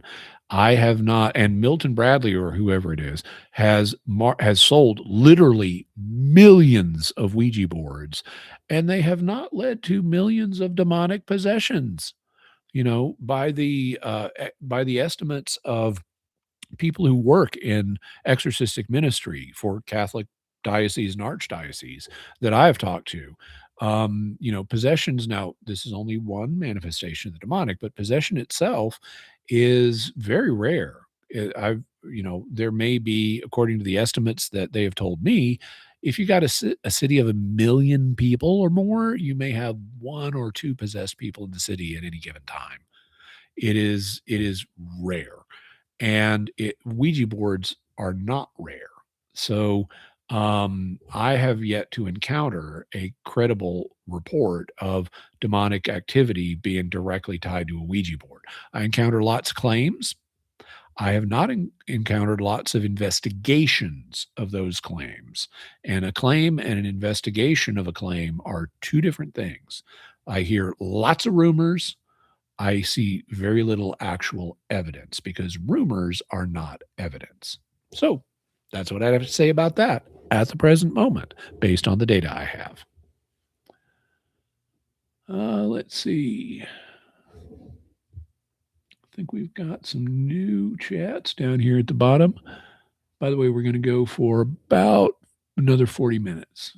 Uh, Ryan B also says that little boy using the Ouija board, was that the Exorcist movie? I thought that was a genuine case. It was a genuine case. And they changed the gender of the boy for the movie. They made it a little girl instead of a little boy. And of course, the movie is fictionalized anyway. But and exaggerated to make it a good horror movie. But it is based on a real case where a little boy, now to give you the original context, so the little boy, and we will do all of this in a future episode of Mysterious World. Um, the little boy, his identity, because of patient privacy, was unknown for many, many years. But he was a little boy in St. Louis. He grew up in a Lutheran family. He had, I believe, an aunt who had a Ouija board. They played with the Ouija board. They started having unusual activity that was poltergeist in nature. They went to the Lutheran pastor, and he wasn't able to help them. So then they brought in Catholic priests, and the priests diagnosed it as this is demon. The parapsychologist J.B. Rhine also was asked to look into it, and he said, this doesn't look like a demon. It looks like a poltergeist case. It looks like this is caused by a little boy who's under stress and his subconscious is throwing a psychokinetic temper tantrum. At least that looked more plausible to J.B. Ryan than the demon hypothesis did. And he told the priests that, but the priests went with the demon hypothesis, did a bunch of exorcisms. Eventually, the phenomena subsides, which you would expect, whether it's demonic and after the exorcisms, or a poltergeist, or fraud, and the kid just gets tired of it. And then a long time goes by, and eventually, the family, by the way, became Catholic. But then decades go by. The little boy, his identity, he's passed on now. He grew up, became a man, and his, I forget if it was his wife or girlfriend, but after he passed on, his identity became known. And so I will be giving his name and stuff and talking about him in the episode. But he told his significant other female person, I was a naughty little boy. And so that means some element of this case was fraud, maybe the whole thing. But it does not look like this is, you can't just look at this and say, oh, this is all demonic. The movie is based on a real case and is exaggerated in typical Hollywood ways. This little kid did not have his head spinning 360 degrees. He wasn't climbing on the ceiling and vomiting pea soup. But there were in this things that at least looked like poltergeist activity. But in poltergeist cases, you always got to check for fraud, because kids who are under stress, and you got angsty teenagers and mad at their parents, they can fake it. So you got to be careful of that. And it looks like in this case, that played at least some role. So that's what I have to say about that for now. Let's see. Silentium L3V says, question, evening prayer of the Liturgy of the Hours of Saturday is the first evening prayer of Sunday. Is that a hint that mass attendance on Saturday evenings is possible because of the Sabbath? No. If you look at the documents that implement you can fulfill your Sunday obligation on Saturday evening, none of them reference the Liturgy of the Hours being a cause for that. The cause for that that's listed in the documents is our society is mobile enough now that this will make it easier for people to fulfill their Sunday obligation. And they don't cite the fact that that this has anything to do with the Jewish Sabbath. Mark Rodolph Dueno, sorry for the awkwardness of that. What are your thoughts on the Ignatius Catholic Study Bible, Old and New Testament? Would this probably be a trending and preferred study Bible among Catholics and non-Catholics. Merry Christmas. Well, so I don't have a copy of the Ignatius Catholic Study Bible. I have the New Testament, but I don't have the combined version. I'm sure I could contact Mark Brumley and say, "Hey, Mark, want to send me one?" Um, but in fact, if that could even be a good marketing decision on his part, because given how much I get asked about this. But as at least at the moment, I don't have a copy of it. However, my impression is generally it's a good resource. I don't know that I agree with everything in it. I'm sure I don't because I'm an independent thinker and scholars have their own opinions about things. But it's playing on the side of the angels, and it's going to be better and less scandalous for some people than other translations and editions. With it's not so much the translation that's the main problem as the notes and introductions to the books. It's going to be broadly good. It's not going to be something that non-Catholics are even really going to be aware of because Ignatius is a Catholic publisher that doesn't normally have books break out into the non-Catholic market. But if someone asks me, well, what one study Bible should I get? If I can only, there are a couple that I would tend to recommend. Now, I have to say, I do not use study Bibles. I just don't. I go directly if I wanna know what a passage means, I go directly to scholarly commentaries, and I have a whole library, both electronic and physical, of scholarly commentaries, and so that's how I figure out passages if I'm having trouble with a passage or if I just wanna cross-check myself. So I don't really use study Bibles. If I had a copy of it, I would use it for just checking it out and not for my own benefit, but saying, are there things that, you know, confirming I can recommend this to others? And then also, if people have questions about, well, thought it said this in the Ignatius Study Bible. How would you respond to that? Well, I'd want to see it myself. And then I could respond and say, well, I think you may, for example, I think you may be misreading it, or it may not imply what you're thinking it is, or I think you're right. They made a mistake here.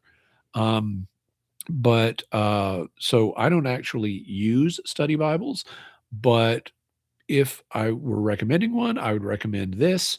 I would recommend I forget the exact name, but the Augustine Institute's Study Bible. Um, and those would be the ones that I would recommend for most people. Now, individuals can have uh, different needs and preferences.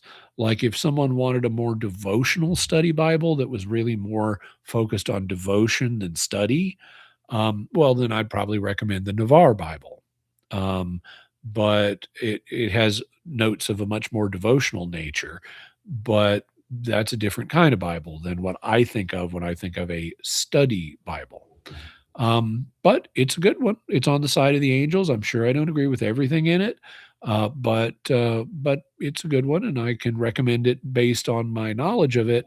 Although, Mark Brumley, if you want me to be more confident in my knowledge of it, you could send me one, and then I could be more confident in my recommendation, or not, because I'd have to see it first. Mark Brumley, by the way, is the president of Ignatius Press. Let's see. Daniel Case 6786 says, what theory about the nature of dark matter do you be ice most plausible? And it's spelled BEE and ICE. So, very creative use. I've never seen the noun be followed by the noun ice before. So I'm guessing at what I don't know exactly what was intended there verbally, but I that's an interesting conjunction of nouns. Um, oh, I bet I know what it was. I bet it's a typo for believe. What theory about dark matter about the nature of dark matter do you believe is the most plausible? Well, I am agnostic on the nature of dark matter. So, for people who may not be aware, there has been a problem that has been noticed for decades in astronomy,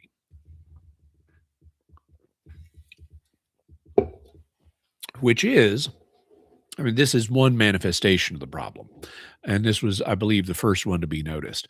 Um, if Einstein's formulas for gravity, which are a modification of Newton's laws of gravity, so they're a modification of Newtonian dynamics. If Einstein's equations for gravity are 100% accurate, w- galaxies are rotating in a way they shouldn't. If they're just made out of the matter we can see, what you would expect, you know how uh, y- you know how if an ice skater sticks out their arms, they go at one speed, and if they pull them in, they go at another speed. Well, something like that happens with galaxies, and you've got the core of the galaxy where a lot of the mass in the galaxy is, and then you have the spread out part of it where there's a lot less mass. And based on how what part of the galaxy you're looking at, you should be able to predict how fast it's going to rotate around the galactic hub and around the galactic core. And what it looks like is the cores are rotating at the correct speed given Einstein's equations, but the rims are not. The rims are rotating in a way that they shouldn't if Einstein's understanding of gravity is 100% correct, and if there is no additional matter in the galaxies. And so this was noticed like back in the, you know, back in, I guess, the early to mid 20th century. Vera Rubin was an astronomer. She was one of the first to notice this. She did a lot of work on galaxy rotation. And you may have heard of her because there's a new Vera Rubin telescope named in her honor. Um, I want to think Fritz Zwicky did some work on this. Um, he may have even been the one who came up with the name dark matter, but uh, if not, he came up with other stuff, and he was an interesting and weird guy. But so you've got these two ifs. If the galaxy um, contains more matter, it'll work. Einstein's equations will work, or even though we can't detect that matter, or Einstein's equations don't work and it doesn't need any new matter. You just need to modify Einstein's equations. So, what a majority of astronomers have done and cosmologists have done is explore that first option and say there's more matter in the galaxies than we can see. In fact, a lot more. It turns out that between dark matter and dark energy, which is something else, dark energy is the force that's pushing the universe apart faster and faster. Um, it looks like 5% of the matter and energy in the universe is actually normal. Something like 25% is dark matter and the rest is dark energy, at least according to that's an approximate energy budget for the cosmos based on our observations. And so there there are proposals for dark matter, and I actually did an episode on dark matter. Let me get the episode number for you. Oops, typo. The episode was called The Case of the Missing Universe, and it was episode 83. So you can go to mysterious.fm/83, and it explains dark energy and dark matter in more detail. So the question would then be, well, if it's the first option that there's more matter in these galaxies than we can see, what what's the nature of that?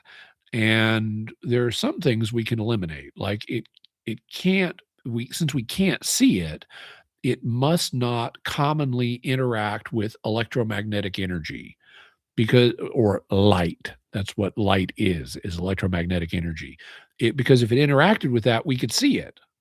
Just like we see other things in galaxies. We see the stars, we see gas clouds, we see, black holes, which actually don't emit light, but we can see them based on their effects around them. Um, and so whatever dark matter is, if it exists, is something that does not commonly or strongly interact with light, or we'd be able to see it. So there's bunches of different classes of subatomic particles that have been proposed. Um, and that would have a gravitational effect because that's what helps the galaxies rotate at the speeds we're seeing. But it wouldn't have so it would have gravitational interaction, but not electromagnetic interaction. And the other two forces, the strong and weak nuclear force, they only operate on the subatomic scale, so we wouldn't see them anyway. But of the two major forces that we can observe at a distance, gravity and electromagnetism, it would interact with one, but not the other. Um, okay, so lots of different proposals for what kind of particles there might be, and thus far, we have been completely unable to detect them.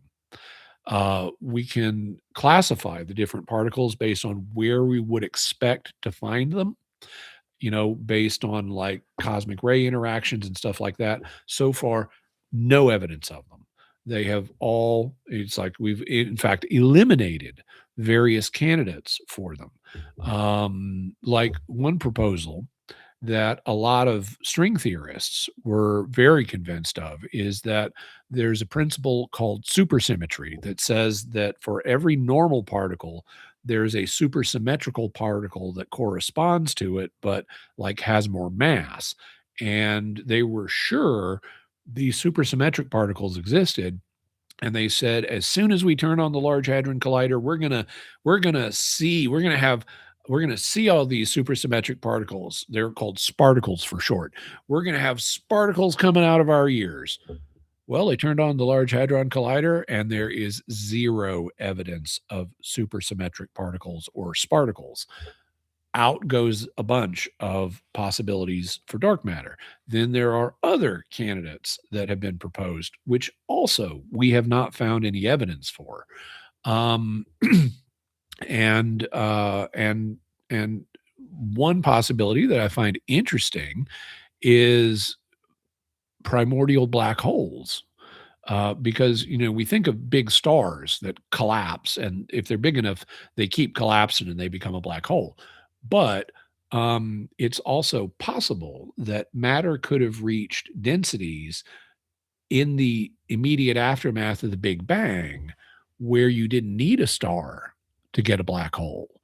And those could be any size. And so, one possibility for dark matter is bazillions of tiny little primordial black holes. Interesting idea, no evidence for it.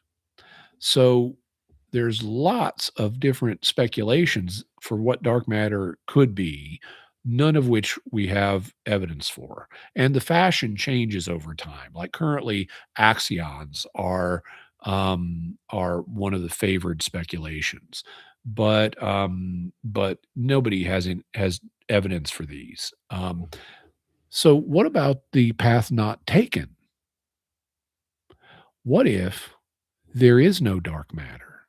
In that case, in order to explain galaxy rotation, we don't need to reject Einstein's equations for gravity any more than we needed to reject Newton's. We just need to tweak them.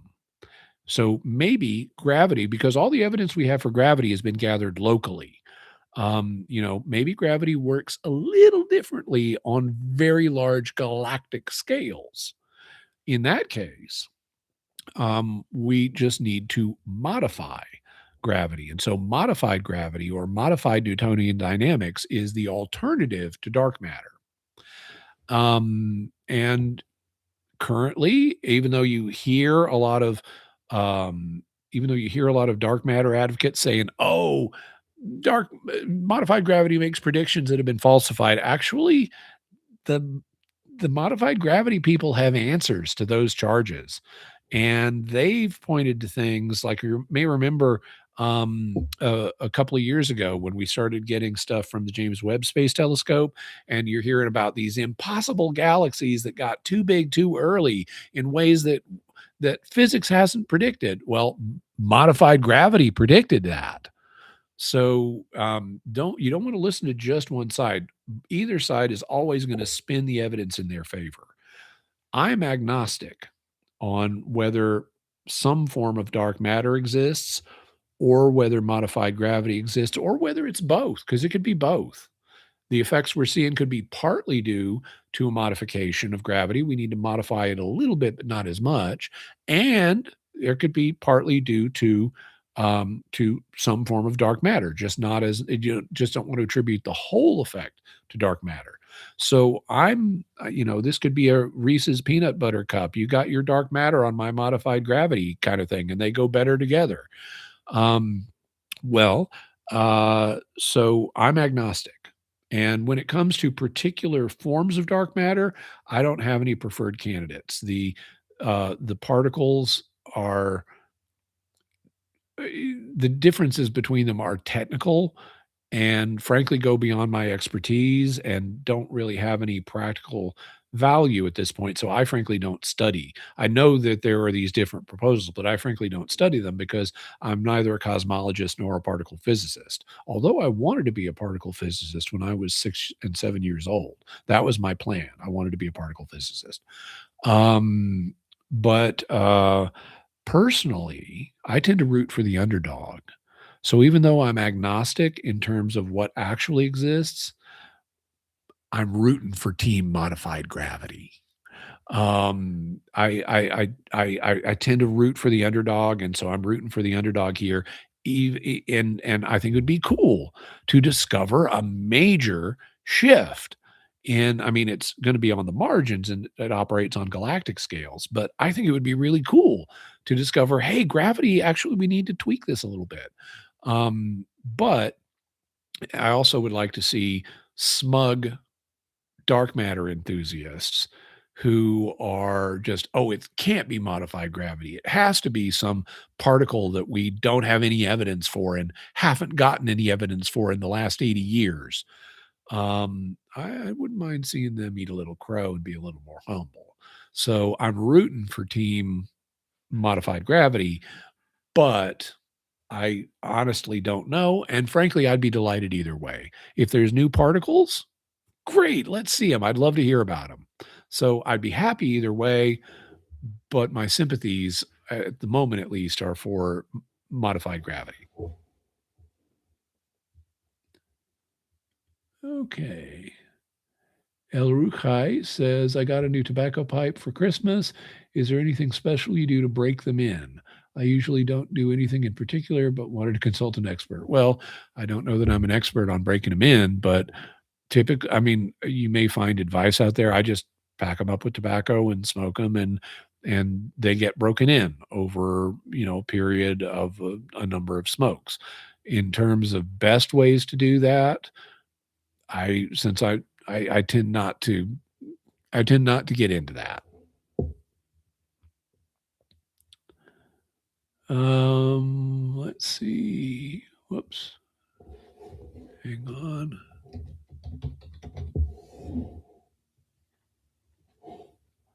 Oh, here it is. Ludilic says, when will you appear on the Joe Rogan show? Well, I'll appear when he asks me. In fact, I see on X there is Joe Rogan has his own account, but then there's also Joe Rogan HQ, which I believe is his, works for him. And Joe Rogan HQ periodically says, who would you like to see on the show? And I then learn about it because I see all these people proposing my name. And I go through it. I like them because I want to thank them for proposing me. And I sometimes, usually once per cycle, I will say, I'd be happy to have a conversation with Joe. He and I have a lot of interests in common because, I mean, he talks to people about religion. Well, I know about religion. He talks to people about UFOs. Well, I know about UFOs. He talks to people about science. I know about science. You go down mysterious world, and I talk about a lot of the same stuff he does.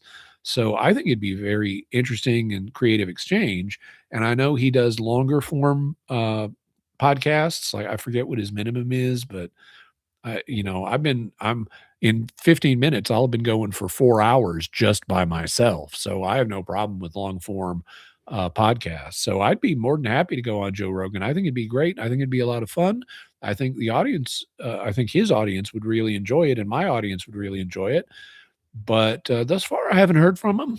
But thank you for recommendations when they ask. And if anyone has a better way to recommend me to Joe Rogan, I think it would be a very fascinating and a good show. So, and would appreciate anything people might be able to do. G. Gaverni Namasialo says, does it make sense to say that since believers will be resurrected, Mother Mary's resurrection makes sense too? Does this parallel make sense? Well, let me think about it because I'm not entirely sure. Oh, I see. There's a clarification. The person, and I'm not going to try to say the name again. I said makes sense too many times. Yeah, I'm not sure that that helps me. If I mean, in a sense, well, I think what's being asked is since believers will be resurrected, and it's not just believers, it's going to be everybody. Does the fact that Mary was resurrected early make sense? Um, and that assumes that she died, but that's a common assumption. Even in Catholic circles, the standard view is that she died, even though the church doesn't infallibly teach that. Um, and then she rose from the dead and was assumed into heaven. Well, you can appeal to the general resurrection of the dead as evidence, well, this is possible. So the general resurrection would make Mary, if Mary was resurrected early, it would make sense of that in the same way that it makes sense of Jesus's early resurrection, because he definitely was resurrected early. The so if I were a Protestant and didn't believe the Catholic Church had infallibly settled this question, I would say, well, okay, it makes sense. And if I'm reacting, so I'm putting on my Protestant hat now, I would say, well, yeah, I agree. The fact that we're all going to be resurrected someday means that the Virgin Mary hypothetically could have been resurrected at an earlier time, the same way that Jesus was resurrected at an earlier time. But as a Protestant following sola scriptura, I've got biblical evidence that Jesus was raised early. I mean, it says it in numerous places in the New Testament, not just all four gospels, but way beyond that. I don't have any biblical evidence that Mary was resurrected early. So, certainly nothing clear. I mean, you can argue that some passages might refer to it in the spiritual sense of the text, but nothing that's clear, and certainly nowhere near as clear as the evidence I've got for Jesus's resurrection. So, if you want me to believe it as a sola scriptura believer, I would need to see more evidence. And that would then, putting on my Catholic hat again, that's going to get us into a discussion of whether sola scriptura is a principle that should be employed. And I would argue then that it shouldn't be employed. And that would open the door to other possibilities, like the apostolic paradigm of scripture, tradition, and the magisterium of the church being one that has existed since the first century, since Jesus said that his church would not pass out of existence. And it was obviously founded in the first century. So, so I think there is limited value of appeal to the general resurrection if you're interacting with a believer in the general resurrection, but I think it's pretty limited. I don't think it proves Mary was resurrected early. You would need additional evidence besides the fact that, well, we're all going to get resurrected someday. At least if I understood the question correctly, that's what I'd say. Okay. Frank Norton JN3SS says, "Does God know what time it is as he is outside of time?"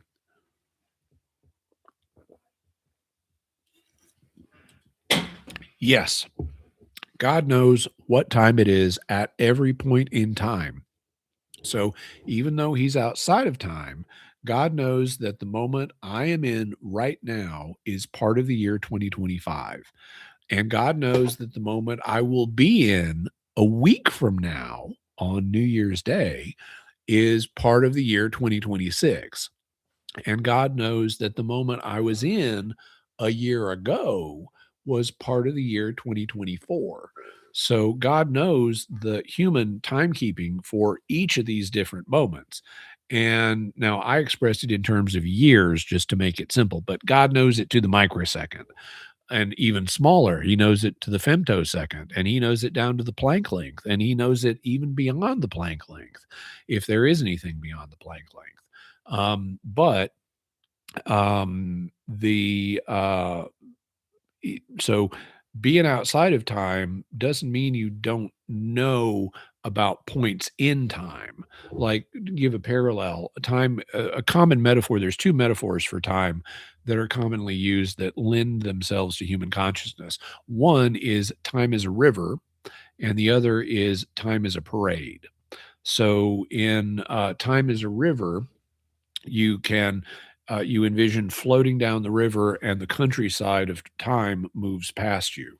In time is like a parade, you're the stationary observer, and so in time is a river, you're moving down the river and time passes you.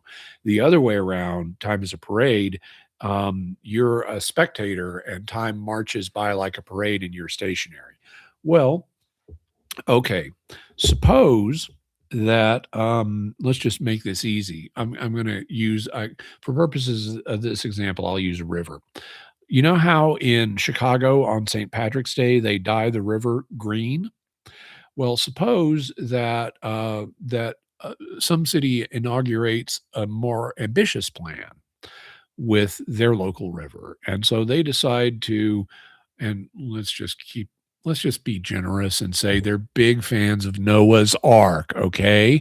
And they're gonna dye their river rainbow colors, not because of anything else, but because they're big fans of Noah's Ark. Okay, so they set up a dye station that has red next to a, further down the river, a dye station that has orange next to a dye station that has yellow, then green, blue, and violet. So they've got these dye stations, let's say they're all a mile apart and each. And then on the appointed day, let's celebrate Noah Day. They release the dye. And so you've got a red part of the river, an orange part of the river, a yellow, a green, a blue, and a purple part of the river. Okay, I'm not in the river. I'm not part of that flow. But that doesn't stop me from seeing all of the flow and knowing that's the red part, that's the orange part, that's the yellow part. And in the same way, God is not part of the river of time. He's not part of the flow of time. But that doesn't stop him from seeing it and saying, that's 2024, that's 2025, that's 2026, down to the whatever arbitrarily small scale you want to say God knows it. So yes, God does know what time it is, even though he's not inside of time.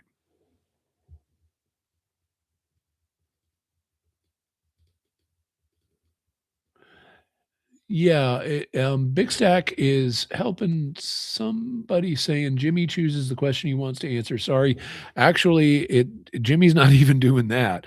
Jimmy is answering the questions he sees. I'm not reading the questions before I read them out loud. Now, if I uh, hit a question and I didn't want to answer it, I would say I'm not going to answer that. But actually, I'm just trying to keep up and find questions and answer them. So if I haven't answered yours, it's not personal, and don't blame Big Stack because he's not determining the questions that I see. I'm just going down here, and I once again I want to thank Big Stack for all of his moderation help. I really appreciate it. Um, okay, so another question. I thought I saw one. So I did the time question. Uh, Ryan B 4780 says, "What's the difference between a witch, a wizard, a sorcerer, and a warlock?" It's going to depend on who you're talking to. These terms all refer to magic users of various kinds. Magic being the way I use the term, an unapproved ritual. Um, that usually has a negative connotation.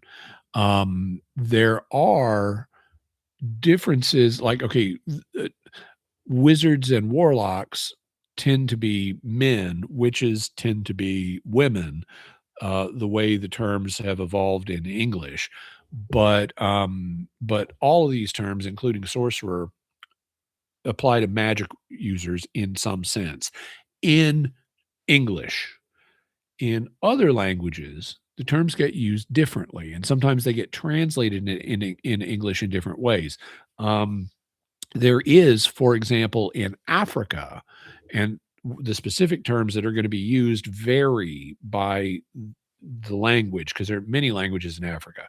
But when the terms are translated into English, there is a difference between a witch and a sorcerer in Africa. In African cultures, a witch, and that includes men and women, are basically what we would call jinxes. They're people who cause bad stuff to happen, not because they're trying to, they just do.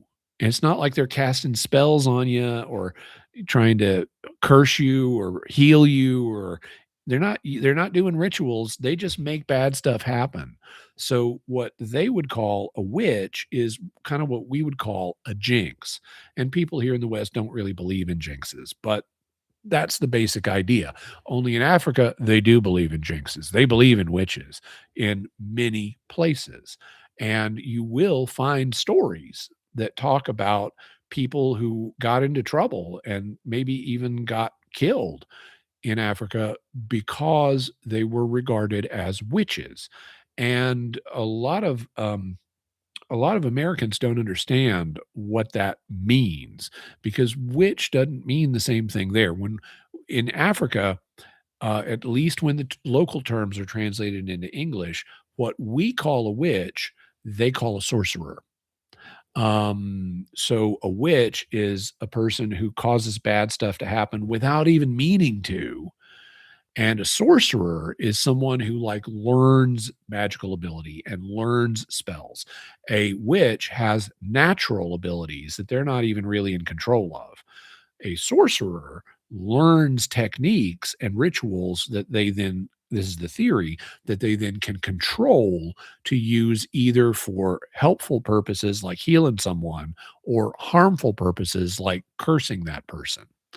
Um, so that's a distinction to be aware of when you read stories in the press about witches getting into trouble in Africa.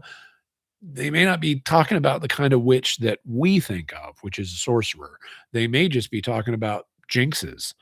But having said that, that's a an example of how who you're talking to will affect the way these terms get used. If you're talking to someone from Africa who speaks English, and I know I have, and by the way, Merry Christmas to all of our African brethren.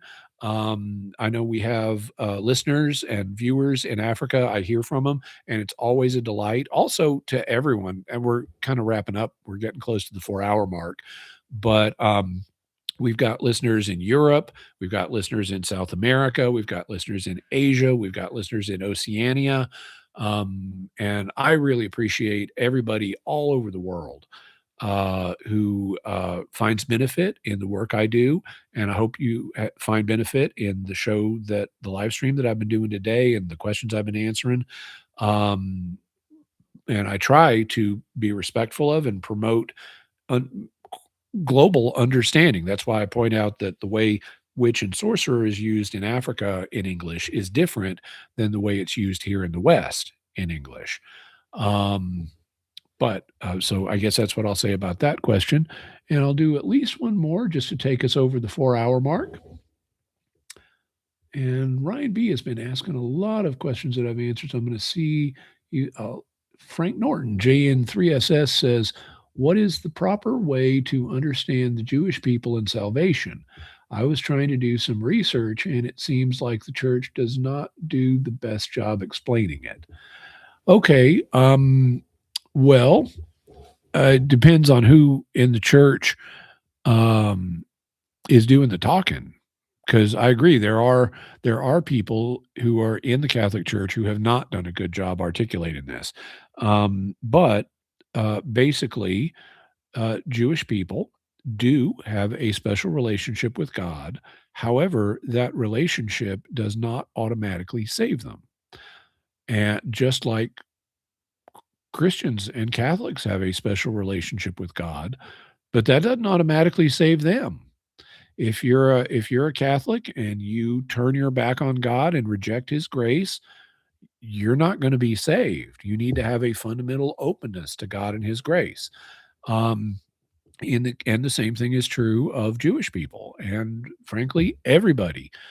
Now, Jewish people do have an extra relationship with God because of the covenant that God made with their forefathers. And that, even though we are not bound by the Mosaic law today, um, eh, they do still have a covenant relationship with God. That's something Paul talks about in Romans 9 to 11 about how they're beloved on account of their fathers, their forefathers. So they still have a relationship with God by virtue of that covenant, even though the Mosaic covenant is a different thing that we're not bound by today. And so they do have a special relationship with God, but they need to be like everybody. They need to cooperate with God's grace according to the level of knowledge they have of his will. Um, Ultimately, they, like anyone else who is saved, will be saved through Jesus Christ. It was his atoning death that made salvation possible for all human beings, including Jewish human beings. But you need to cooperate with God's grace and his will as you understand it. So if you know, and I mean actually know, not just have heard someone tell you that you need to become a Christian, well, then you need to become a Christian. If you say, I'm not going to become a Christian, knowing that that's what God wills for you, well, then how are you accepting God's grace if you're rejecting the terms on which he offers it? On the other hand, if you are, if you're Jewish or anything else, and you have never been given good reason why you should believe that you should become a Christian, well, then God's not going to hold you accountable for not having information that you were never given.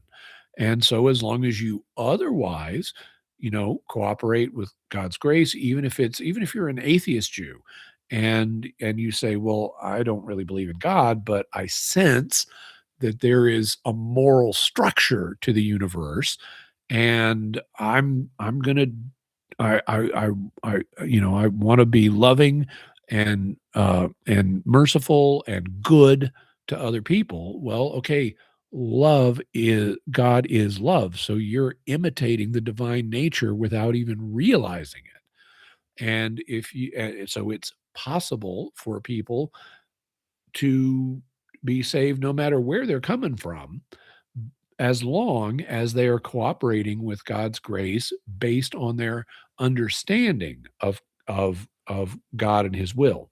So that applies to Jews, it applies to anybody else. God ultimately doesn't play religious or ethnic favorites. That's something Paul talks about how Jews have a special relationship with God, but that doesn't mean that God's going to accept them in a way that he doesn't accept Gentiles. If Gentiles do his will, he accepts them. If Jews do his will, he accepts them. If Gentiles reject his will, he doesn't accept them. If Jews reject his will, he doesn't accept them. So God is equal in his treatment of people, even if they have different relationships with him. So That, I guess, takes us over the 4-hour mark, and that was what my goal was for today. I hope that folks have enjoyed it, and also we are, even though this is just a freebie, I'm just doing this myself, and even though I don't make any money on on Mysterious World, certainly not at this point. Please support Mysterious World if you want to make a year-end gift to help Mysterious World and SQPN out. Please do that. You can go to sqpn.com slash give. And we do need your help to keep the network going and keep the show going. Even though I don't make anything on it, certainly not at this point, we have other expenses that do need to be met in order to keep doing what we're doing. Um, so thank you very much for your support and for your prayers. I appreciate your prayers. Doing the work I do and just being a human being, I need your prayers. And I pray for people I've talked about, like my cosmic prayer. And I generally pray for, if I think of a category, if this person needs prayer, I generally try to pray for everyone in the same category. So please keep me in your prayers. Please support the show. Hope you've enjoyed this, and Merry Christmas and a Happy New Year.